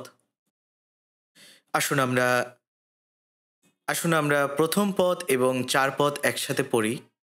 সেই দিন জেরুসালেমস্থ মণ্ডলীর প্রতি বড়ই তাড়না উপস্থিত হইল, তাহাতে প্রেরিতবর্গ ছাড়া অন্য সকলে জিহুদিয়ার ও সমরিয়ার জনপদে ছিন্নভিন্ন হইয়া পড়িল। তখন যাহারা ছিন্নভিন্ন হইয়াছিল তাহারা চারিদিকে ভ্রমণ করিয়া সুসমাচারের বাক্য প্রচার করিল। জেরুসালেম শহরের লোকেরাই যীশুখ্রিস্টকে মেরে ফেলেছিল। তাই জেরুসালেমস্থ মণ্ডলীর লোকদের তাদের জন্য সেখানে থাকা একেবারেই সহজ বিষয় ছিল না। যদি তাদের পরিচয় বের হয়ে আসে তাহলে জিহুদিরা তাদেরকে সেখান থেকে বের করে দিতে পারে। তাই তারা তাদের যা কিছু ছিল সমস্ত কিছু বিক্রয় করে দিয়েছিল, কারণ তারা তখন জিহুদি সমাজের মধ্যে ছিলেন। আপনারা সেই জন্মান্ধ ব্যক্তির জীবনের ঘটনা জানেন। যখন সেই অন্ধ ব্যক্তির চোখ খুলে যায়, যখন যীশুখ্রিস্ট তার চোখ খুলে দিয়েছিলেন, তখন তিনি তার বিষয়ে সাক্ষ্য দিয়েছিলেন এবং সেই অন্ধ ব্যক্তিকে তখন জিহুদি সমাজ থেকে তাড়িয়ে দেওয়া হয়েছিল। এবং যখন তাকে তাড়িয়ে দেওয়া হয়েছিল তখন তার কাছে যিশু এসেছিলেন। তাই এই জিহুদি মণ্ডলীস্থ লোকদের জন্য সেই জেরুসালেমে তাদের বিশ্বাস নিয়ে টিকে থাকাটা অনেক কঠিন একটি কাজ ছিল। কিন্তু তারা সেখানে লুকিয়ে ছিলেন না। তারা তাদের বিশ্বাসকে প্রকাশ করার জন্য দ্বিধাবোধ করেননি, এবং এটা হয়েছিল স্টিফানের কারণে। স্টিফানের মৃত্যুর পরে সে জেরুসালেম মণ্ডলীতে অনেক তাড়না এসেছিল এবং তারা সমস্ত জায়গায় ছড়িয়ে ছিটিয়ে গিয়েছিলেন। যদি তারা তাদের বিশ্বাসকে লুকিয়ে রাখত তাহলে তারা তাদের শহরে থাকতে পারত, কিন্তু তারা তাদের বিশ্বাসকে প্রকাশ করে দিয়েছিলেন। তারা সেখানে তাদের কাপুরুষতা দেখাননি।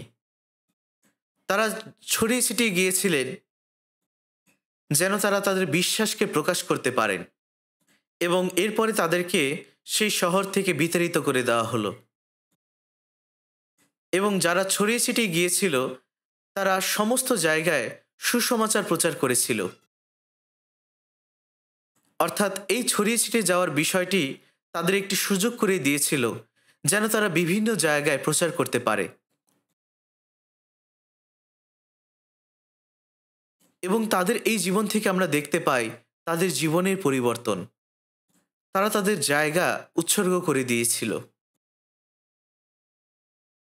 তারা তাদের পিতৃভূমি ছেড়ে দিয়েছিল, কারণ তারা যিশুই যে সব থেকে মূল্যবান এটা বুঝতে পেরেছিলেন।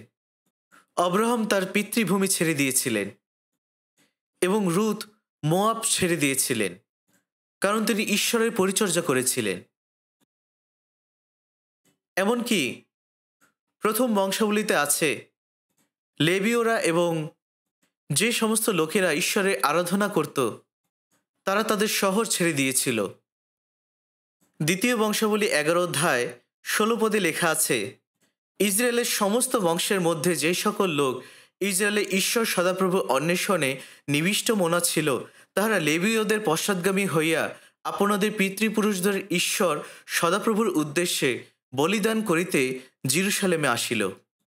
তারা এই কাজটি করেছিল কারণ জারবিয়াম ও তার ছেলেরা সদাপ্রভুর পুরুষদের পদ থেকে তাদের বাতিল করে দিয়েছিলেন, এবং জারবিয়াম উপাসনার উচ্চ স্থানগুলোর জন্য এবং মন্দ আত্মাদের জন্য ও তার তৈরি বাছুরদের মূর্তিগুলোর জন্য তার নিজের পুরোহিতদের নিযুক্ত করেছিলেন। তাই এখানে সেই বিষয়টি বলা হয়েছে।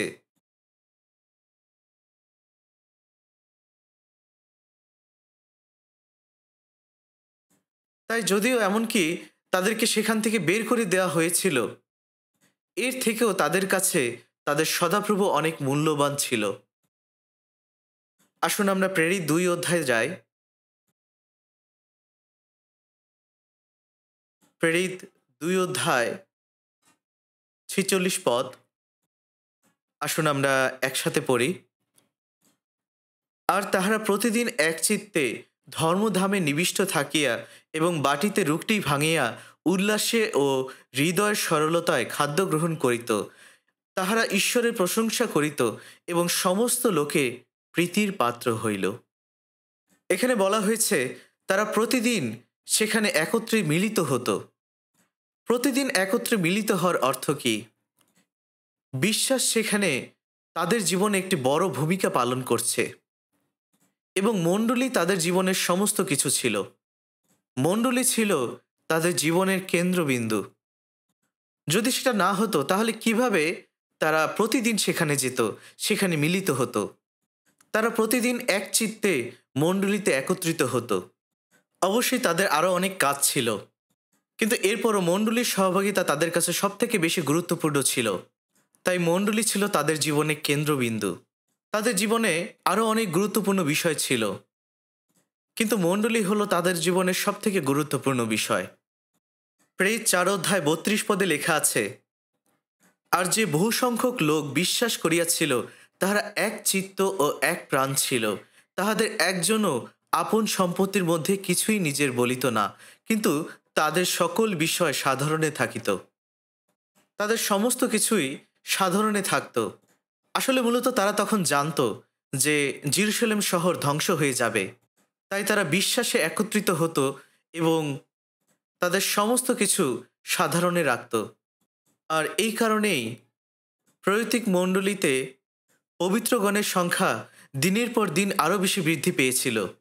এবং 4 অধ্যায় 4 পদে বলা হয়েছে, তথাপি যে সকল লোক বাক্য শুনিয়াছিল তাহাদের মধ্যে অনেকে বিশ্বাস করিল, তাহাতে পুরুষদের সংখ্যা কম বেশ 5,000 হইল। এবং প্রেরিত 6 অধ্যায় 7 পদে বলা হয়েছে, আর ঈশ্বরের বাক্য ব্যাপিয়া গেল এবং জেরুসালেমে শিষ্যদের সংখ্যা অতিশয় বৃদ্ধি পাইতে লাগিল, আর যাজকদের মধ্যে বিস্তর লোক বিশ্বাসের বর্ষবর্তী হইল। অর্থাৎ এখানে আমরা দেখতে পাচ্ছি যে যাজকরাও তারাও খ্রিস্টিয়ান হলো। তাই আমরা এটা বুঝতে পারছি যে যারা যিশুর সাক্ষাৎ করেছিল তারা প্রত্যেকেই পরিবর্তিত হয়েছে, এবং তারা তাদের বেঁচে থাকার সমস্ত সহায় সম্পত্তি বিক্রি করে দিয়েছিল, এবং তারা তাদের সমস্ত কিছুই সাধারণে রাখত। এটা তারা আসলে কিভাবে করতে পেরেছিল? কারণ সেই সময় এটা খুব সাধারণ একটি ঘটনা ছিল। আসুন আমরা প্রেরিত 19 অধ্যায় 19 পদ দেখতে চাই। এটা হলো চতুর্থ উদাহরণ। প্রেরিত 19 অধ্যায় 19 পদ, আসুন আমরা একসাথে পড়ি। আর যাহারা জাদুক্রিয়া করিত তাহাদের মধ্যে অনেকে আপন আপন পুস্তক আনিয়া একত্র করিয়া সকলের সাক্ষাতে পড়াইয়া ফেলিল। সে সকলের মূল্য গণনা করিলে দেখা গেল 50,000 রৌপ্য মুদ্রা। এইরূপে স্বপরাক্রমে প্রভুর বাক্য বৃদ্ধি পাইতে ও প্রবল হইতে লাগিল। এখানে ইফিসীয় শহরে সুসমাচার প্রচার করার কথা বলা হয়েছে। সেই সময় সেখানে অনেক জাদুকারী লোক ছিল, এবং সেই সময় তারা তাদের পুস্তকগুলি একত্র করে পুড়িয়ে ফেলেছিল, যার দাম 50,000 রৌপ্য মুদ্রা ছিল। মূলত সেই সময় একজন দিনমজুরের মজুরি হলো একটি রৌপ্য মুদ্রা। অর্থাৎ একজন মানুষের সারাদিনের ইনকাম ছিল একটি রৌপ্য মুদ্রা, যেটা বলা যায় কোরিয়ান টাকায় প্রায় 2.5 বিলিয়ন টাকা। তার মানে আমাদের সময় যদি এটা 2.5 বিলিয়ন টাকা হয়ে থাকে, তাহলে অবশ্যই এই বইগুলো অত্যন্ত মূল্যবান ছিল। সেই বইগুলো কি বই ছিল সেটা হয়তোবা এখানে লেখা নেই, কিন্তু আমরা এটা বুঝতে পারছি যে এই বইগুলোর মূল্য অনেক অনেক বেশি ছিল। তাই এটা তাদের জন্য একেবারে সহজ কোনো কাজ ছিল না যে তাদের এত মূল্যবান বইগুলো তারা সেই সময় পুড়িয়ে ফেলবে।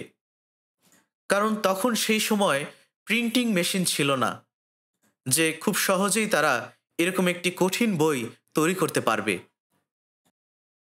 এই ধরনের বই তৈরি করা খুব কঠিন একটি কাজ ছিল, কারণ সেই বইগুলো চামড়ার তৈরি কাগজে লেখা হতো, এবং এই ধরনের বই সাধারণ মানুষের মধ্যে ছিল না।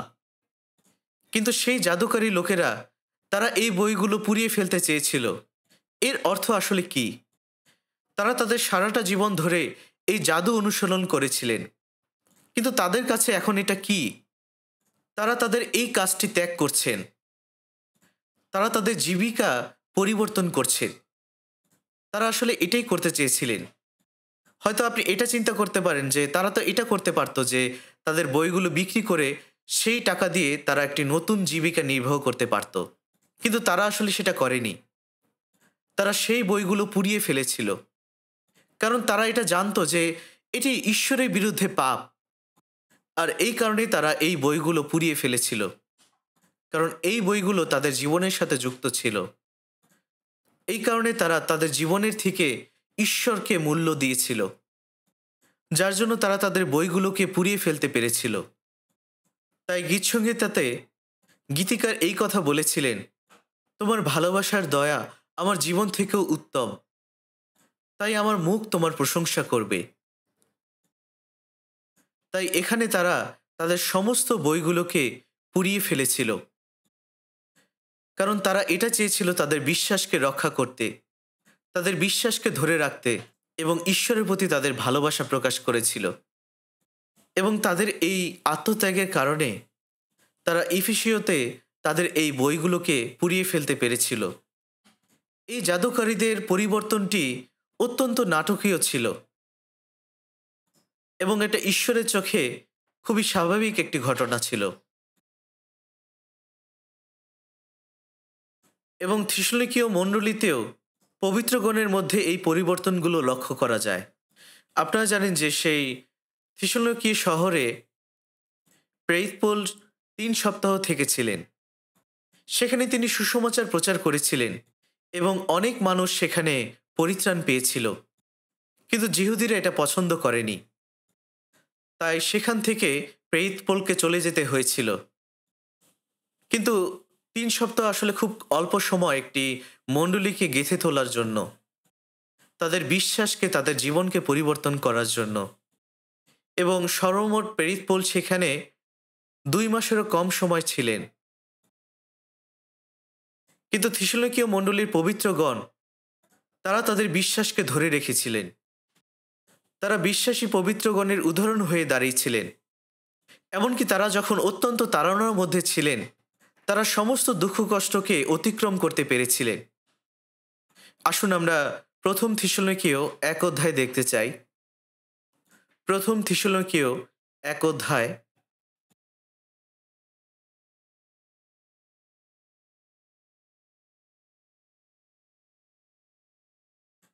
৬ পদ থেকে ৮ পদ। আসুন আমরা একসাথে পড়ি।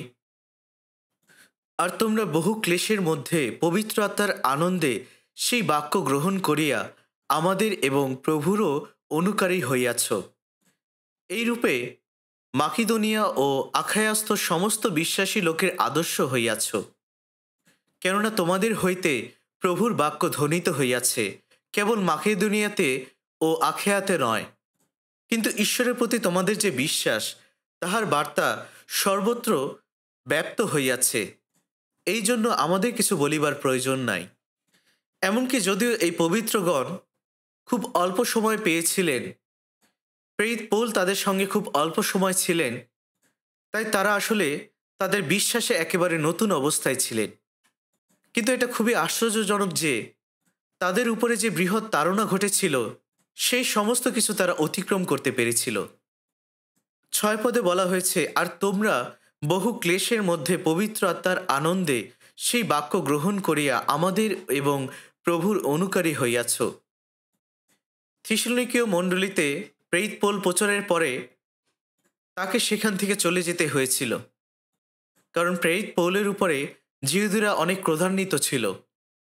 কিন্তু প্রেরিতপৌল যখন সেখান থেকে চলে গেলেন, তখন কে তার তাড়না ভোগ করেছিল? অবশ্যই সেই শহরের পবিত্রগণ। প্রেরিতপৌল তাদের জন্য অনেক চিন্তিত ছিলেন, কিন্তু থিসলুনিকীয় শহরের পবিত্রগণ সমস্ত তাড়না এবং দুঃখভোগকে অতিক্রম করতে পেরেছিলেন, এবং তারা বিশ্বাসী বর্গ হিসাবে নিজেদেরকে দৃষ্টান্ত স্বরূপ করলেন। এই কারণে তিনি এখানে বলেছেন, এইরূপে মাকিদোনিয়া ও আখায়াস্থ সমস্ত বিশ্বাসী লোকের আদর্শ হইয়াছ। এবং শুধুমাত্র তাই নয়, এই বিষয়টি সমস্ত জায়গায় ছড়িয়ে পড়ল যেখানে সুসমাচার প্রচারিত হয়েছিল। তাই আমরা অবশ্যই এখান থেকে বুঝতে পারছি যে তাদের এই আদর্শ আখায়াস্থ এবং মাকিদোনিয়াতে অনেক বড় একটি প্রভাব ফেলেছিল। তাই আমরা এখানে শিক্ষা পেয়েছি সক্রিয়ের মন পরিবর্তনের থেকে, সেই স্ত্রীলোক থেকে যিনি সুগন্ধি তৈলের পাত্র ভেঙেছিলেন, এবং থিসলুনিকীয়ের পবিত্রগণের পরিবর্তনের থেকে। এই সমস্ত মন পরিবর্তনের বিষয়গুলো এমন নয় যে তাদেরকে কোনো কিছু একটা দেওয়া হয়েছিল, কিন্তু এই মন পরিবর্তনটি আসে সমস্ত নতুন জন্মপ্রাপ্ত খ্রিস্টিয়ানদের মধ্যে, এবং এটা খুবই একটি সাধারণ ঘটনা, স্বাভাবিক ঘটনা। অবশ্যই বিশ্বাসে বৃদ্ধি পেতে সময় লাগে, কিন্তু এই মন পরিবর্তনটি পরিত্রাণ পাওয়ার সঙ্গে সঙ্গে ঘটে। এটা মন পরিবর্তনের দ্রুততার বিষয় নয়, কারণ মন পরিবর্তন হলো আমাদের জীবনে অত্যন্ত নাটকীয় একটি ঘটনা। নতুন জন্মপ্রাপ্ত খ্রিস্টিয়ানদের আশেপাশের সমস্ত লোক তখন আশ্চর্যান্বিত হবে। কিন্তু তাহলে এখন আমাদের সময়েও এই বিষয়টি কেমন?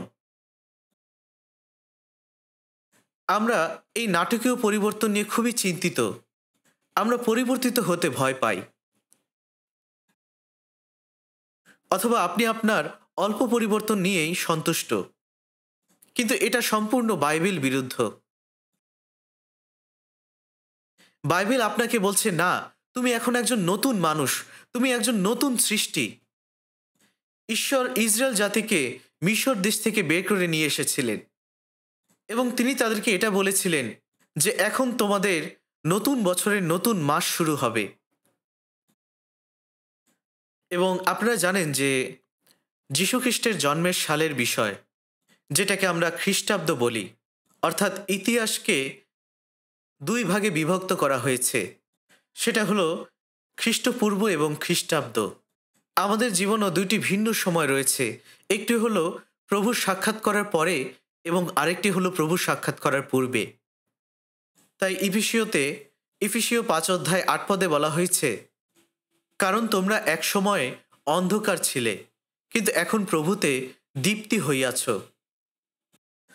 এবং প্রথম পিতর 2:10 বলা হয়েছে, পূর্বে তোমরা প্রজা ছিলে না, কিন্তু এখন ঈশ্বরের প্রজা হইয়াছ, দয়াপ্রাপ্ত ছিলে না, কিন্তু এখন দয়া পাইয়াছ। ইফিসীয় 2:25 বলা হয়েছে, কেননা তোমরা মেষের ন্যায় ভ্রান্ত হইয়াছিলে, কিন্তু এখন তোমাদের প্রাণের পালক ও অধ্যক্ষের কাছে ফিরিয়া আইস। এবং গালাতীয় 3:23 বলা হয়েছে, বিশ্বাস আসিবার পূর্বে আমরা ব্যবস্থার অধীনে রক্ষিত হইতেছিলাম, যে বিশ্বাস পরে প্রকাশিত হইবে তাহার অপেক্ষায় রুদ্ধ ছিলাম। তাই যখন আমরা আমাদের জীবনে খ্রিস্টকে গ্রহণ করি,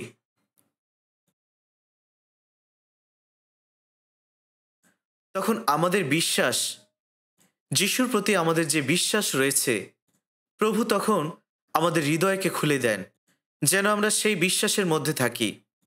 তাই বিশ্বাস আসার পূর্বে আমাদের একটি জীবন ছিল এবং বিশ্বাস আসার পরে আরেকটি জীবন হয়েছে। বাইবেলে পবিত্র বিশ্বাস সম্পর্কে কোনো কিছু বলা হয়নি। এটাই হলো নকল খ্রিস্টিয়ান। যদি আপনি আপনার নিজের মধ্যে খ্রিস্টের জীবনকে লুকিয়ে রাখেন, তাহলে আপনি অনেকটা আলোকে লুকিয়ে রাখছেন অন্ধকারের মধ্যে, যেটা একেবারেই অসম্ভব একটি বিষয়। বাইবেলে কোথাও বলা হয়নি যে আপনি ঈশ্বরকে গোপনভাবে বিশ্বাস করুন। আপনাকে অবশ্যই তা প্রকাশ করতে হবে। আপনার বিশ্বাসের বহিঃপ্রকাশ থাকতে হবে। তাই আজকে আমরা বাইবেলের মন পরিবর্তনের বিষয়গুলো নিয়ে স্টাডি করছি। আপনি দয়া করে নিজেকে প্রতিফলিত করুন।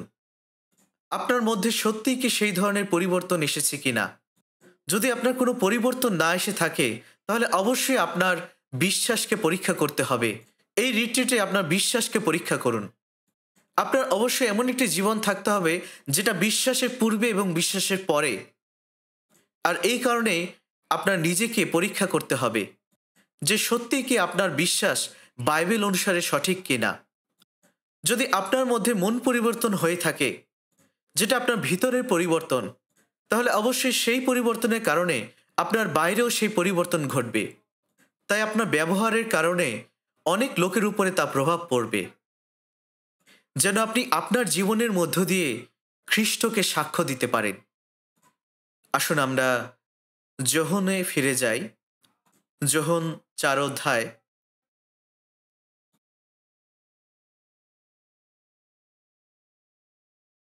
যোহন 4:28-29 আসুন আমরা একসাথে পড়ি। তখন সেই স্ত্রীলোকটি আপন কলসি ফেলিয়ে রাখিয়া নগরে গেল, আর লোকদিগকে কহিল, আইসো, একজন মানুষকে দেখো, আমি যাহা কিছু করিয়াছি তিনি সকলেই আমাকে বলিয়া দিলেন, তিনিই কি সেই খ্রিস্ট নহেন? সেই স্ত্রীলোকটি এখানে বলছেন, তোমরা এখানে আসো, এই মানুষটাকে দেখো, তিনি খ্রিস্টের সাক্ষ্য দিচ্ছিলেন। এবং এমনকি এখনও এই কাজটি আমাদেরকে করতে হবে। যারা পরিত্রাণ পেয়েছে তাদেরকে অবশ্যই খ্রিস্টের সাক্ষ্য দিতে হবে। এটা অত্যন্ত সাধারণ একটি বিষয়। আপনি যদি সত্যি নতুন জন্ম পেয়ে থাকেন, তাহলে অবশ্যই এটি আপনার সাথে ঘটবে, এমনকি যদিও আপনাকে কেউ এটা বলে দেয়নি। এখানে সেই স্ত্রীলোকটি তার পানির কলসিটি ফেলে রেখে চলে গিয়েছিল। অবশ্যই আমাদের জীবনে কাজকর্ম করা এবং খাওয়া দাওয়া করা অত্যন্ত গুরুত্বপূর্ণ, কিন্তু এর থেকেও আরও গুরুত্বপূর্ণ কাজ হলো খ্রিস্টের সুসমাচার প্রচার করা। কারণ আমরা এখন এমন একটি জগতে রয়েছি যেখানে আমাদের কাজ করতে হবে, কিন্তু আমাদের আরেকটি গুরুত্বপূর্ণ দায়িত্ব রয়েছে। যেহেতু আমি এখন প্রভুকে জানি, আমি প্রভুকে বিশ্বাস করি, তাই আমাকে অবশ্যই সুসমাচার প্রচার করতে হবে। আসুন আমরা মথি 6 দেখতে চাই। মথি 6:31 আসুন আমরা একসাথে পড়ি। 31 পদ থেকে আমরা পড়ি, অতএব ইহা বলিয়া ভাবিত হইও না যে কি ভোজন করিব বা কি পান করিব বা কি পরিব, কেননা পরজাতীয়রাই এই সকল বিষয় চেষ্টা করিয়া থাকে। তোমাদের স্বর্গীয় পিতা তো জানেন যে এই সকল দ্রব্যে তোমাদের প্রয়োজন আছে, কিন্তু তোমরা প্রথমে তাহার রাজ্য ও ধার্মিকতার বিষয়ে চেষ্টা করো, তাহা হইলে ওই সকল দ্রব্য তোমাদিগকে দেওয়া যাইবে। আপনারা জানেন, যেহেতু আমরা এই পৃথিবীতে বাস করছি, আমাদের দুইটি বিষয় করা প্রয়োজন। প্রথমে বলা হয়েছে কি ভোজন করব, কি পান করব, কি পরব, ঠিক যেমনটা সেই কুয়ো থেকে জল তোলার মতো। আমরা কুয়ো হতে জল তোলা থেকে নিজেদেরকে মুক্ত করতে পারি না, তাই আমাদেরকে এটি করে যেতে হবে। কিন্তু একই সময়ে আমাদেরকে তার রাজ্যের জন্য চেষ্টা করতে হবে। এখানে বলা হয়েছে যারা পরজাতীয়, অর্থাৎ যারা পরিত্রাণ পায়নি, তারাই শুধুমাত্র এই বিষয়গুলো নিয়ে চিন্তা করে, কি খাবো, কি পান করব অথবা কি পরব, এবং কিভাবে আমি আরো আনন্দ উপভোগ করতে পারি। তারা সবসময় এই বিষয়টি নিয়ে চিন্তা করে এবং এই বিষয়টি নিয়ে অনুসন্ধান করে। এর অর্থ এটা নয় যে তারা এটার জন্য প্রার্থনা করছে, কিন্তু এগুলোই হলো তাদের জীবনের মূল উদ্দেশ্য। কিন্তু যারা আমরা খ্রিস্টিয়ান রয়েছি, নতুন জন্ম পেয়েছি, আমরাও একই কাজ করছি, কিন্তু এটা আমাদের জীবনের মূল উদ্দেশ্য নয়। আমাদের উদ্দেশ্য সম্পূর্ণ ভিন্ন। আমাদের উদ্দেশ্য হলো ঈশ্বরের রাজ্য এবং ধার্মিকতার জন্য চেষ্টা করা। তাই আমাদের জীবনে ভিন্ন ধরনের গুরুত্ব রয়েছে। আমরা জানি যে কোনটা সব থেকে বেশি গুরুত্বপূর্ণ। এখানে বলা হয়েছে প্রথমে চেষ্টা করো। আমাদের প্রথমে কি করা উচিত? আমরা পরিত্রাণ পেয়েছি, কিন্তু তবুও আমাদেরকে খেতে হবে এবং পান করতে হবে, তবুও আমাদেরকে পড়তে হবে। আমরা এই সমস্ত বিষয় থেকে একেবারেই মুক্ত হয়ে যাইনি, কিন্তু এটাই আমাদের জীবনের মূল উদ্দেশ্য নয়। কিন্তু আমাদের উদ্দেশ্য হলো প্রথমে তাহার রাজ্য এবং ধার্মিকতার জন্য চেষ্টা করা। তাই আমাদেরকে অবশ্যই খ্রিস্টের বিষয় প্রচার করতে হবে। এটাই হলো অবশ্যই সব থেকে গুরুত্বপূর্ণ বিষয়। আসুন আমরা যোহন লিখিত সুসমাচার 1 অধ্যায় 40 পদ থেকে 42 পদ দেখি। যোহন লিখিত সুসমাচার 1 অধ্যায় 40 পদ থেকে। যোহনের কথা শুনিয়া যে দুইজন যিশুর পশ্চাৎগমন করিয়াছিলেন, তাহাদের মধ্যে একজন সিমন পিতরের ভ্রাতা আন্দ্রিয়। তিনি প্রথমে আপন ভ্রাতা সিমনের দেখা পান, আর তাহাকে বলেন, আমরা মসীহের দেখা পাইয়াছি। অনুবাদ করিলে ইহার অর্থ খ্রিস্ট, অভিষিক্ত। এখানে এই দুইজন লোক ছিলেন যোহন বাপ্তাইজকের শিষ্য। যোহন বাপ্তাইজক এই কথা বলেছিলেন, ওই দেখো ঈশ্বরের মেষশাবক, যিনি জগতের পাপভার লইয়া যান। এবং যোহনের এই কথার পরে তার দুইজন শিষ্য যিশুর অনুসারী হয়েছিল, এবং যোহন বাপ্তাইজকের শিষ্যদের একজন ছিলেন সিমন পিতরের ভাই আন্দ্রিয়। এখানে সিমন পিতর বুঝতে পেরেছিলেন যে যিশুই হলেন মসীহ। তাই তিনি প্রথমে কি করলেন? তিনি প্রথমে আপন ভ্রাতা সিমনের দেখা পান, আর তাহাকে বলেন, আমরা মসীহের দেখা পাইয়াছি। তার প্রথমে তার নিজের ভাইয়ের সাথে দেখা হয়েছিল, তার পরিবারের লোকের সাথে, এবং সে এই কথাই বলেছিল, আমি মসীহের দেখা পেয়েছি। তিনি খ্রিস্টের সাক্ষ্য দিয়েছিলেন। এটাই তিনি প্রথমে করেছিলেন। 43 পদে যদি আমরা দেখি, পর দিবস তিনি গালিলে যাইতে ইচ্ছা করিলেন ও ফিলিপের দেখা পাইলেন, আর যিশু তাহাকে কহিলেন, আমার পশ্চাৎ আইস। ফিলিপ বৈসয়দার লোক, আন্দ্রিয় ও পিতর সেই নগরের লোক। ফিলিপ নথনেলের দেখা পাইলেন, আর তাহাকে কহিলেন, মসী ব্যবস্থায় ও ভাবাদিগণ যাহার কথা লিখিয়াছেন, আমরা তাহার দেখা পাইয়াছি। তিনি নাসরতীয় যিশু, যোসেফের পুত্র। এখানে আমরা দেখতে পাচ্ছি যীশুখ্রিস্ট ফিলিপকে আহ্বান করেছিলেন, এবং তিনি তখন কি করেছিলেন? ফিলিপের সাথে নথলেনের দেখা হলো, যিনি কিনা তার বন্ধু ছিলেন, এবং তিনি তাকে এই কথা বলেছিলেন, মসীর ব্যবস্থায় ও ভাববাদীগণ যাহার কথা লিখিয়াছেন, আমরা তাহার দেখা পাইয়াছি। তিনি নাসরতীয় যিশু, যোসেফের পুত্র। এবং এটা আসলে খুব সম্ভবত এই নথনেল হলেন যীশুখ্রিস্টের 12 জন শিষ্যদের মধ্যে একজন, যাই হোক, এখানে আমরা দেখতে পাচ্ছি যে ফিলিপ এখানে খ্রিস্টের বিষয়ে সাক্ষ্য দিচ্ছিলেন তার বন্ধুর কাছে। তাহলে আমরা এখানে তাদের প্রধান গুরুত্বপূর্ণ বিষয় আমরা দেখতে পাচ্ছি। যখন তারা এটা বুঝতে পেরেছিল যে খ্রিস্টই হলেন তাদের মসীহ, তারা খ্রিস্টের বিষয় প্রচারকে তাদের জীবনের সবথেকে গুরুত্বপূর্ণ বিষয় মনে করেছিল। তাই আপনার জীবনের প্রধান গুরুত্বপূর্ণ বিষয় হলো খ্রিস্টকে প্রচার করা। তাহলে এই রিট্রিটের সময়টি আসলে কি? আপনি রিট্রিটের সময় কি করেন? আপনি জানেন যে সেই সমরীয় শহরে যিশু সেখানে 3 দিন ছিলেন, অর্থাৎ বলা যায় সেখানে একটি রিট্রিট হয়েছিল। তাহলে আমাদের সময়ও এই বিষয়টি কেমন? সেই সময় লোকেরা তারা তাদের পানির কলসি ফেলে রেখে তারা রিট্রিটে মনোযোগ দিয়েছিল। অবশ্যই তারা চাইলে পরে আসতে পারত, তারা চাইলে হয়তোবা সেই কুয়োতে গিয়ে পানি আনতে যেত, এবং সেই সময় অনেক লোকেই ছিল যারা এই কাজটি করত। ঠিক একইভাবে আমরা আমাদের প্রতিদিনের জীবনে আমাদের প্রধান যে গুরুত্ব তা হলো সুসমাচার প্রচার করা। বিশেষত এই রিট্রিটের সময় আমরা আমাদের জলের পাত্রটিকে পাশে রাখতে চাই। তার মানে কি এই যে আপনি আপনার জীবনের যে প্রতিদিনের কাজ তা করে ফেলেছেন? অবশ্যই নয়।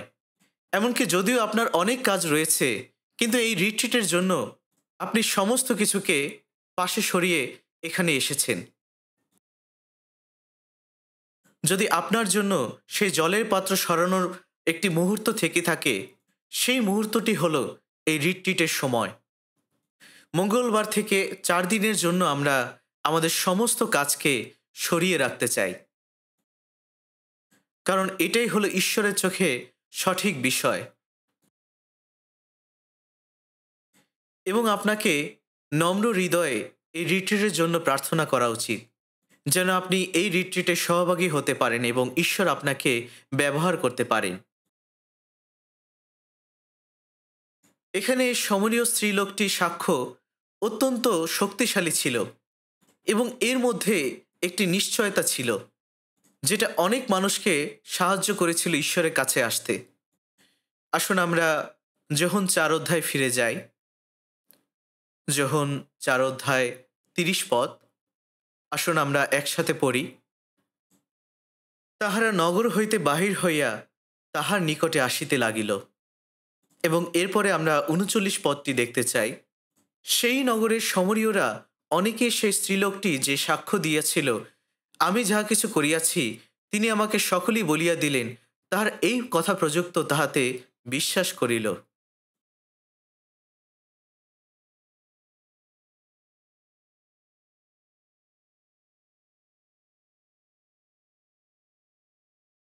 সেই স্ত্রীলোকটি তাদেরকে বলছিল যে তোমরা আসো, তোমরা এখানে আসো, শহরের সমস্ত লোক তোমরা বাহির হও, তোমরা প্রভুকে দেখো। কারণ তার যা অভিজ্ঞতা হয়েছিল তিনি সেই বিষয়টি সেই সমস্ত নগরের লোকদের কাছে বলেছিলেন। সেই স্ত্রীলোকটি এই কথা বলেছিল, তোমরা এখানে আসো, তিনি কি সেই খ্রিস্ট নহেন? এই কথার মধ্যে কতটা নিশ্চয়তা রয়েছে। এই বার্তাটি অত্যন্ত শক্তিশালী একটি বার্তা, এবং এই কথার মধ্য দিয়ে অনেক অনেক মানুষ প্রভুর কাছে এসেছিল। হিতোপদেশ 21 অধ্যায় 28 পদে বলা হয়েছে, মিথ্যা সাক্ষী বিনষ্ট হইবে, কিন্তু যে ব্যক্তি শুনে তাহার কথা চিরস্থায়ী। যদি আপনি জেনে থাকেন এবং যদি আপনি সাক্ষ্য দিয়ে থাকেন যে আমি আজকে যদি মারা যাই তবু আমি স্বর্গে যেতে পারবো, আমার সমস্ত পাপ ধৌত করা হয়েছে এবং আমি ঈশ্বরের গৌরবের জন্যই জীবিত থাকব, এই কথার মধ্যে নিশ্চয়তা রয়েছে। যদি আপনি নিশ্চয়তার সাথে এই কথাটি বলতে পারেন, সাহসিকতার হৃদয়ে এবং নম্রতার হৃদয় নিয়ে যখন আপনি মুখ খুলবেন, তখন ঈশ্বর আপনাকে সাহায্য করবে। আর এই কারণে ঈশ্বর আপনাকে এই রিট্রিট সেন্টারে ব্যবহার করবেন। আমরা জানি যে অনেক মানুষই এই রিট্রিট সেন্টারে পরিচর্যা দেবেন। যদিও অনেক কাজ তাদের জন্য করা কঠিন, তবুও তারা হাসি মুখ নিয়ে সমস্ত কিছু করছে, এবং লোকেরা যখন এই কাজগুলো দেখছে এগুলো তাদের হৃদয়কে স্পর্শ করছে।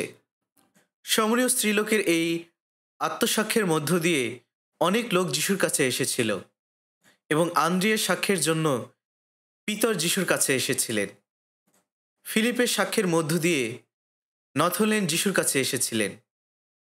তাহলে স্টিফানের সাক্ষ্যটি কেমন ছিল? যদিও তিনি তখন মৃত্যুবরণ করতে যাচ্ছিলেন, তিনি যখন মৃতপ্রায় ছিলেন, তখন তিনি হাঁটু গেড়ে কেঁদেছিলেন। তিনি বলেছিলেন, প্রভু, ইহাদের বিপক্ষে এই পাপ ধরিও না। তিনি এই কথা বলেছিলেন এবং প্রেরিত পৌল পরিত্রাণ পাওয়ার পূর্বে তখন তিনি সেখানে ছিলেন। আসলে স্টিফান তখন কি চিন্তা করছিলেন? যারা তাকে মারছিল, স্টিফান তাদের জন্য প্রার্থনা করেছিলেন এবং এই বিষয়টি পৌলের হৃদয়কে বিদ্ধ করেছিল। এই বিষয়টি অনেক বড় একটি প্রভাব ফেলেছিল প্রেরিত পৌলের উপরে, যেটা তাকে সাহায্য করেছিল পরবর্তীতে সুসমাচারকে গ্রহণ করার জন্য। যদি আপনি দৃঢ় কণ্ঠে আপনার প্রতিবেশীর কাছে মুখ খোলেন, আপনার পরিবারের লোকদের কাছে মুখ খুলেন, এই রিট্রিটের সময় আপনি জানেন না যে কি ঘটতে পারে। ঈশ্বর আপনাকে সাহায্য করতে পারেন, ঈশ্বর আপনাকে সাহায্য করবেন, ঠিক যেমনটি ঈশ্বর সাহায্য করেছিলেন। এই ঘটনাগুলোর মধ্য দিয়ে আমরা আজকে এই শিক্ষা পেয়েছি। আমরা দেখেছি যে কিভাবে একজন মানুষের প্রভাব কতটা গুরুত্বপূর্ণ। একজন মানুষ সম্পূর্ণ শহরকে পরিবর্তিত করতে পারে। আপনি কি এটা চিন্তা করছেন যে একজন মানুষ যেহেতু গুরুত্বপূর্ণ, তাহলে আমি যদি না করি অন্য কেউ করবে? না, এটা কখনোই আপনি ভাবতে পারেন না। কারণ আপনার পক্ষ থেকে আপনার দায়িত্ব রয়েছে, যেহেতু আপনি পরিত্রাণ পেয়েছেন। এই রিট্রিটেও আপনার পক্ষ থেকে একটি দায়িত্ব রয়েছে। বিশ্বাস এবং বাধ্যতার জন্য নোহ এবং তার পরিবার পরিত্রাণ পেয়েছিল এবং তাদের মধ্য দিয়ে নতুন একটি ইতিহাসের সূচনা হয়েছিল। এবং আব্রাহামের বাধ্যতার কারণে অনেক বংশের মধ্যে সেই বিশ্বাস তৈরি হয়েছিল। মোশে তার জীবনে বাধ্য হয়েছিলেন এবং তার জীবনের সমস্ত কিছুকে উৎসর্গ করেছিলেন এবং এই কারণে তিনি ইসরায়েলের মধ্যে অনেক মহৎ কার্য করেছিলেন। তিনি ইসরায়েলদেরকে মিশর থেকে বের করে নিয়ে এসেছিলেন। তাহলে রাহব বেশ্যা কেমন ছিল? তার বিশ্বাসের কারণে তার পরিবার এবং তার আত্মীয় স্বজনেরা পরিত্রাণ পেয়েছিল। আপনি যদিও একজন মাত্র মানুষ, কিন্তু আপনি অনেক কিছুই করতে পারেন। কখনই নিজেকে ছোট করবেন না। ডিএল মুডের কাছেও একজন প্রচারক প্রচার করেছিলেন। তার নাম হলো এডওয়ার্ড। তিনি সুসমাচার প্রচার করেছিলেন ডিএল মুডির কাছে, যখন ডিএল মুডি তার একটি জুতো সেলাই করছিলেন। এবং ঠিক সেই সময় এডওয়ার্ড তার কাছে সুসমাচার প্রচার করলেন। অবশ্যই তিনি এটা জানতেন না যে ডিএল মুডি কী ধরনের প্রচারক হতে যাচ্ছেন, কিন্তু পরবর্তীতে আমরা এটা জানি যে ডিএল মুডি কিভাবে একজন মহান প্রচারক হয়ে উঠলেন। অনেকে এই কথা বলে যে হয়তোবা প্রায় 2 কোটির বেশি মানুষের কাছে ডিএল মুডি প্রচার করেছিলেন। এটি কত বড় একটি সংখ্যা। এবং যেহেতু আপনি জানেন যে ডিএল মুডি প্রায় 2 কোটি মানুষের কাছে প্রচার করেছিলেন, তার মানে অনেক মানুষই ডিএল মুডির মধ্য দিয়ে পরিত্রাণ পেয়েছিল। তাহলে সেই খুব সাধারণ রবিবারের প্রচারক এডওয়ার্ডের পুরস্কারটি কত বড় ছিল, কারণ তিনি ডিএল মুডির কাছে প্রচার করেছিলেন।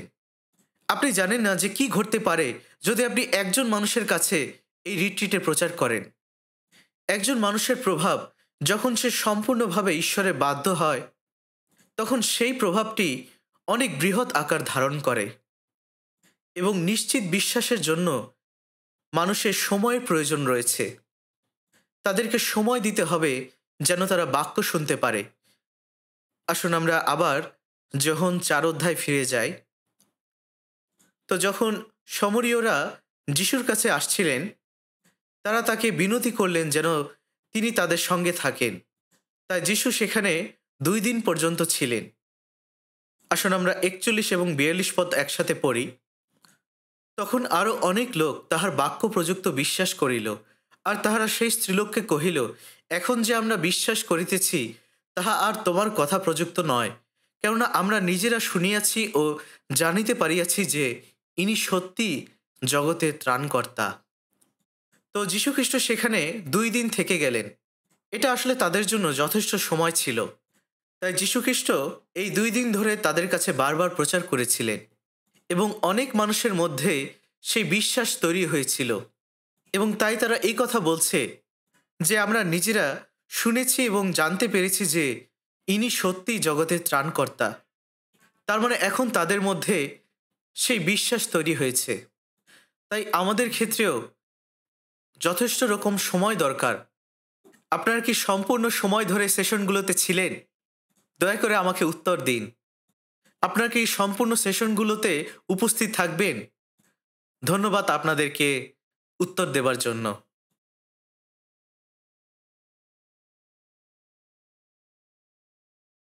হয়তোবা আপনি আপনার জীবনে আপনার বিশ্বাসে একটু দুর্বল রয়েছেন, কিন্তু যখন আপনি ঈশ্বরের পরিচর্যা করা শুরু করবেন, তখন আপনার বিশ্বাস আবার নতুনীকৃত হবে। এবং যখন আপনি এই রিট্রিটের মধ্য দিয়ে বাক্য শুনবেন, তখন আপনি আপনার বিশ্বাস সম্বন্ধে আরও বেশি দৃঢ় হবেন।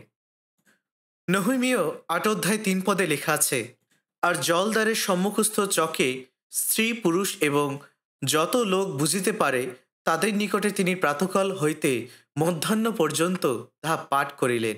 তাহাতে ব্যবস্থা পুস্তক শ্রবণে সমস্ত লোকের কর্ণ নিবিষ্ট হইল। এখানে বলা হয়েছে ইসরায়েল লোকদের সমস্ত স্ত্রী পুরুষ নারী সবাইকে সেই খোলা মাঠে নিয়ে আসা হয়েছিল, যেন তারা সকাল থেকে বিকেল পর্যন্ত ঈশ্বরের বাক্য শ্রবণ করে। আমরা যখন আফ্রিকায় গিয়েছিলাম এবং সেখানে প্রচার করেছিলাম, আমরা সেখানে ৪ থেকে ৫ ঘন্টা প্রচার করতাম, এবং তারা সেখানে প্রত্যেকেই খুবই মনোযোগ সহকারে বাক্য শুনতেন, কারণ তাদের মধ্যে আকাঙ্ক্ষী আগ্রহী হৃদয় ছিল। যদি তাদের মধ্যে উদ্যোগী হৃদয় না থাকতো, তাহলে তারা কখনোই এত দীর্ঘ সময় ধরে বাক্য শুনতে পারতেন না। প্রেরিত ২৮ অধ্যায় ২৩ পদে বলা হয়েছে, প্রেরিত পৌল একটি ওয়ান ডে বাইবেল সেমিনার করেছিলেন, এবং সেখানে তিনি সকাল থেকে বিকেল পর্যন্ত প্রচার করেছিলেন। তো পাস্টর বোবাও এই আফ্রিকাতে একটি একদিনের বাইবেল সেমিনার করছেন, যেটা হয়তোবা তিনি এই বাক্য থেকে শিক্ষা পেয়েছিলেন। এবং প্রেরিত ১৯ অধ্যায় ৯ পদেও এই বিষয়ে বলা হয়েছে যে প্রতিদিনের জন্য বাক্য শোনা। এখানে লেখা আছে, প্রতিদিন তুরান্নের বিদ্যালয়ে কথা প্রসঙ্গ করিতেন। তারা প্রতিদিন একত্রিত হতেন এবং তারা বাক্য নিয়ে পরিচর্যা করতেন। তাই যখন আমরা এই বাক্যটি পড়ি, তখন আমরা এটা অনুভব করতে পারি যে এই বিষয়ের জন্য প্রেরিত পৌলের কতটা আবেগ ছিল, এবং শুধুমাত্র প্রচারক নয়, যারা শ্রোতা ছিল তারাও কতটা আকাঙ্ক্ষী ছিল।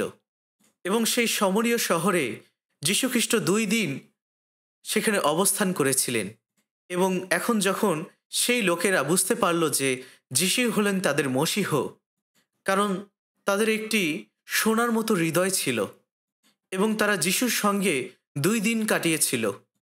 এই ২ দিন ধরে তারা যিশুর বাক্য শুনেছিল, তাই তাদের এই বিশ্বাস হয়েছে। তাই যখন পরিত্রাণ প্রাপ্তরা কাজ করেন, তখন ঈশ্বর তাদের মধ্য দিয়ে কাজ করেন। যদি সে সমরীয় স্ত্রীলোকটি কোনো কিছুই না বলতেন, তাহলে যীশুখ্রিস্ট কখনোই সেই সমরীয় লোকদের কাছে সুসমাচার প্রচার করার সুযোগ পেতেন না। তাই আমি যদি কাজ না করি, তাহলে ঈশ্বরের কাজও আমার জন্য বন্ধ হয়ে যাবে। তিনি আমাদের মধ্য দিয়ে যে কাজ করতে চান, সেটি তার কাজের জন্য সীমাবদ্ধ হয়ে যাবে। আর এই কারণেই যিশায়া ৬২ অধ্যায় এই কথা বলা হয়েছে, আমরা যেন শুধুমাত্র আমাদের শান্তি রক্ষার জন্য দিনরাত চুপ করে না থাকি, আমরা যেন নীরব না থাকি, আমরা যেন বিশ্রাম না নেই। কারণ যখন আমরা কাজ করি, তখন যীশুখ্রিস্ট আমাদের মধ্য দিয়ে কাজ করেন। তিনি আমাদেরকে ব্যবহার করছেন যেন তার কাজ তিনি সম্পূর্ণ করতে পারেন। তাই আসুন আমরা আবার যোহন ৪ অধ্যায় দেখি। যোহন ৪ অধ্যায় ৩৩ পদ।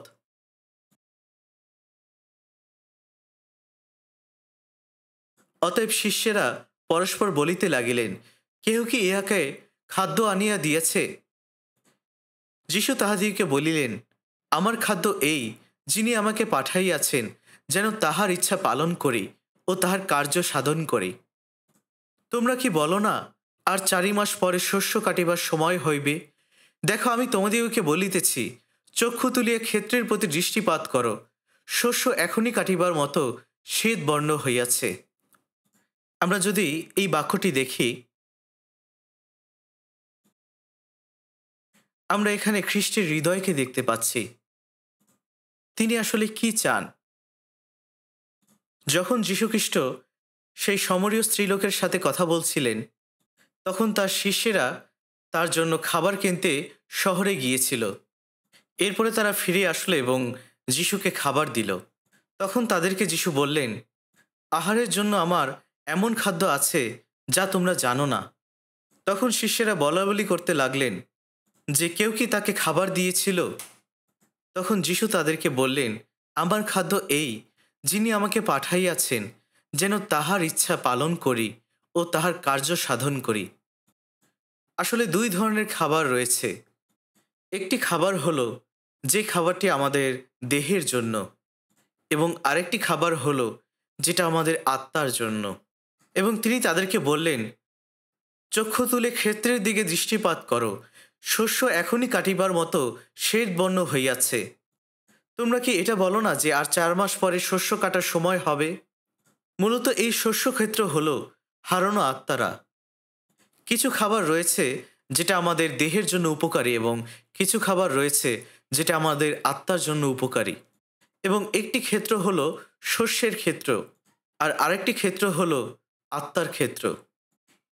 তাহলে যীশুখ্রিস্টের হৃদয়টি কোথায় রয়েছে? অবশ্যই সেই খাবারের ক্ষেত্রের প্রতি নয়, কিন্তু তার হৃদয়টি রয়েছে সেই আত্মার ক্ষেত্রের প্রতি, এই জগতের মানুষদের প্রতি। এই জগতের মানুষেরা শুধুমাত্র তাদের শারীরিক খাদ্যের প্রতি মনোযোগী, যেটা হলো এই শস্যের ক্ষেত্র। কিন্তু যিশু এখানে সম্পূর্ণ ভিন্ন। তিনি এখানে বলছেন আত্মিক ক্ষেত্রের গুরুত্ব সব থেকে বেশি, এবং আত্মিক খাবারের গুরুত্ব সব থেকে বেশি, যেটা এখনো আমাদের মধ্যে রয়েছে।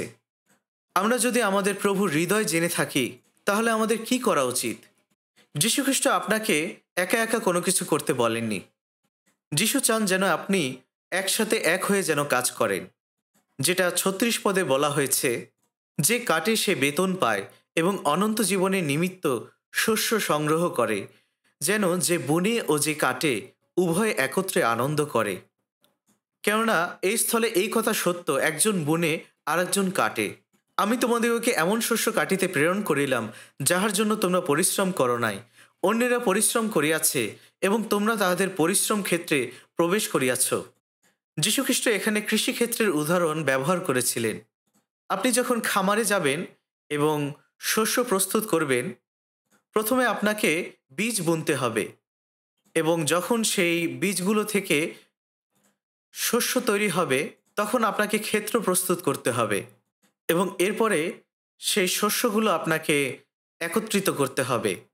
কে আসলে শস্য কাটে এবং কে শস্য প্রস্তুত করে? শস্য প্রস্তুতকারীরা হলেন পুরাতন নিয়মের ভাববাদীগণ। তারা এই শস্য প্রস্তুত করে রেখেছিলেন যীশুখ্রিস্টের আসার জন্য। যীশুখ্রিস্ট এই পৃথিবীতে এসেছিলেন এবং 33 বছর এই পৃথিবীতে তিনি ছিলেন। তিনি বীজ হয়ে এই পৃথিবীতে নিজেকে চূর্ণ করলেন। তিনি ক্রুশে নিজেকে চূর্ণ বিচূর্ণ করলেন এবং পরিত্রাণের কাজটি সম্পূর্ণ করলেন। তাই যেহেতু সে পরিত্রাণের কাজটি সম্পূর্ণভাবে শেষ করে দিয়েছেন, তার মানে এখন সমস্ত শস্য পেকে আছে। এখন তাহলে আমাদের কি করা উচিত? আমাদের সেই সমস্ত শস্যগুলোকে একত্রিত করা উচিত, যে শস্যগুলো যীশুখ্রিস্ট তৈরি করেছিলেন। ঈশ্বরের ইতিহাসে দেখুন, ঈশ্বর চান যেন আমরা তার জন্য কাজ করি, কারণ তিনি আমাদেরকে ব্যবহার করতে চান। সমস্ত পবিত্রগণ, পুরাতন নিয়মের ভাববাদী, যীশুখ্রিস্ট এবং নতুন নিয়মের ভাববাদীগণ প্রত্যেকেই একত্রিত হয়ে কাজ করেছিলেন। তাই এই পরিত্রাণকে প্রস্তুত করা হয়েছিল পুরাতন নিয়মে, এবং যীশুখ্রিস্ট সেই কাজটি সম্পূর্ণ করেছিলেন। তাই আমরা পবিত্রগণ এই সমস্ত শস্যকে একত্রিত করতে চাই, এবং এই কারণে আমাদেরকে এক হতে হবে। আমরা একত্রে কাজ করতে চাই। অনেকে রয়েছেন যারা রান্না করবেন, যারা ক্লিনিং করবেন, যারা রোগীদেরকে দেখবেন এবং অন্যদেরকে পথ দেখাবেন, যারা বাক্য প্রচার করবেন এবং কাউন্সেলিং করবেন, এবং অনেক অনেক মানুষ রয়েছেন যারা একে অন্যের সেবা করবেন, একে অন্যের দেখাশোনা করবেন। তাই এই একতার মধ্য দিয়ে আমরা শস্যগুলোকে জড়ো করছি। তাই ঈশ্বর চান যেন আমরা একসাথে একাত্ম হই এবং একাত্ম হয়ে একসাথে কাজ করি। এবং এটা আমাদেরকে অবশ্যই এই সময় করতে হবে। দয়া করে প্রত্যেকটি সেশনে সম্পূর্ণভাবে মনোযোগ দিন এবং দয়া করে হারানো আত্মাদেরকে নিয়ে আসুন। আমি আশা করব যে এই রিট্রিটের মধ্য দিয়ে ঈশ্বরের মহৎ কাজ ঘটবে। আসুন আমরা প্রার্থনা করি। আমাদের প্রেমময় পিতা, তোমাকে অনেক অনেক ধন্যবাদ জানাই যে তুমি আমাদেরকে এই মূল্যবান সময় দিয়েছ এবং বাইবেলের এই অংশের মধ্য দিয়ে আমরা এই বিষয়ে শিক্ষা লাভ করেছি যে ঈশ্বরের ইচ্ছা কী এবং আমাদের কি করা উচিত। সত্যি পিতা, এই সুযোগের জন্য তোমাকে অনেক অনেক ধন্যবাদ জানাই। আগামী মঙ্গলবার থেকে শুক্রবার পর্যন্ত রিট্রিটের সেশনগুলো শুরু হবে। প্রভু, তুমি দয়া করে মহৎভাবে সেখানে কাজ করো, যেন এই দেশের অনেক অনেক হারানো আত্মা পরিত্রাণ পায়।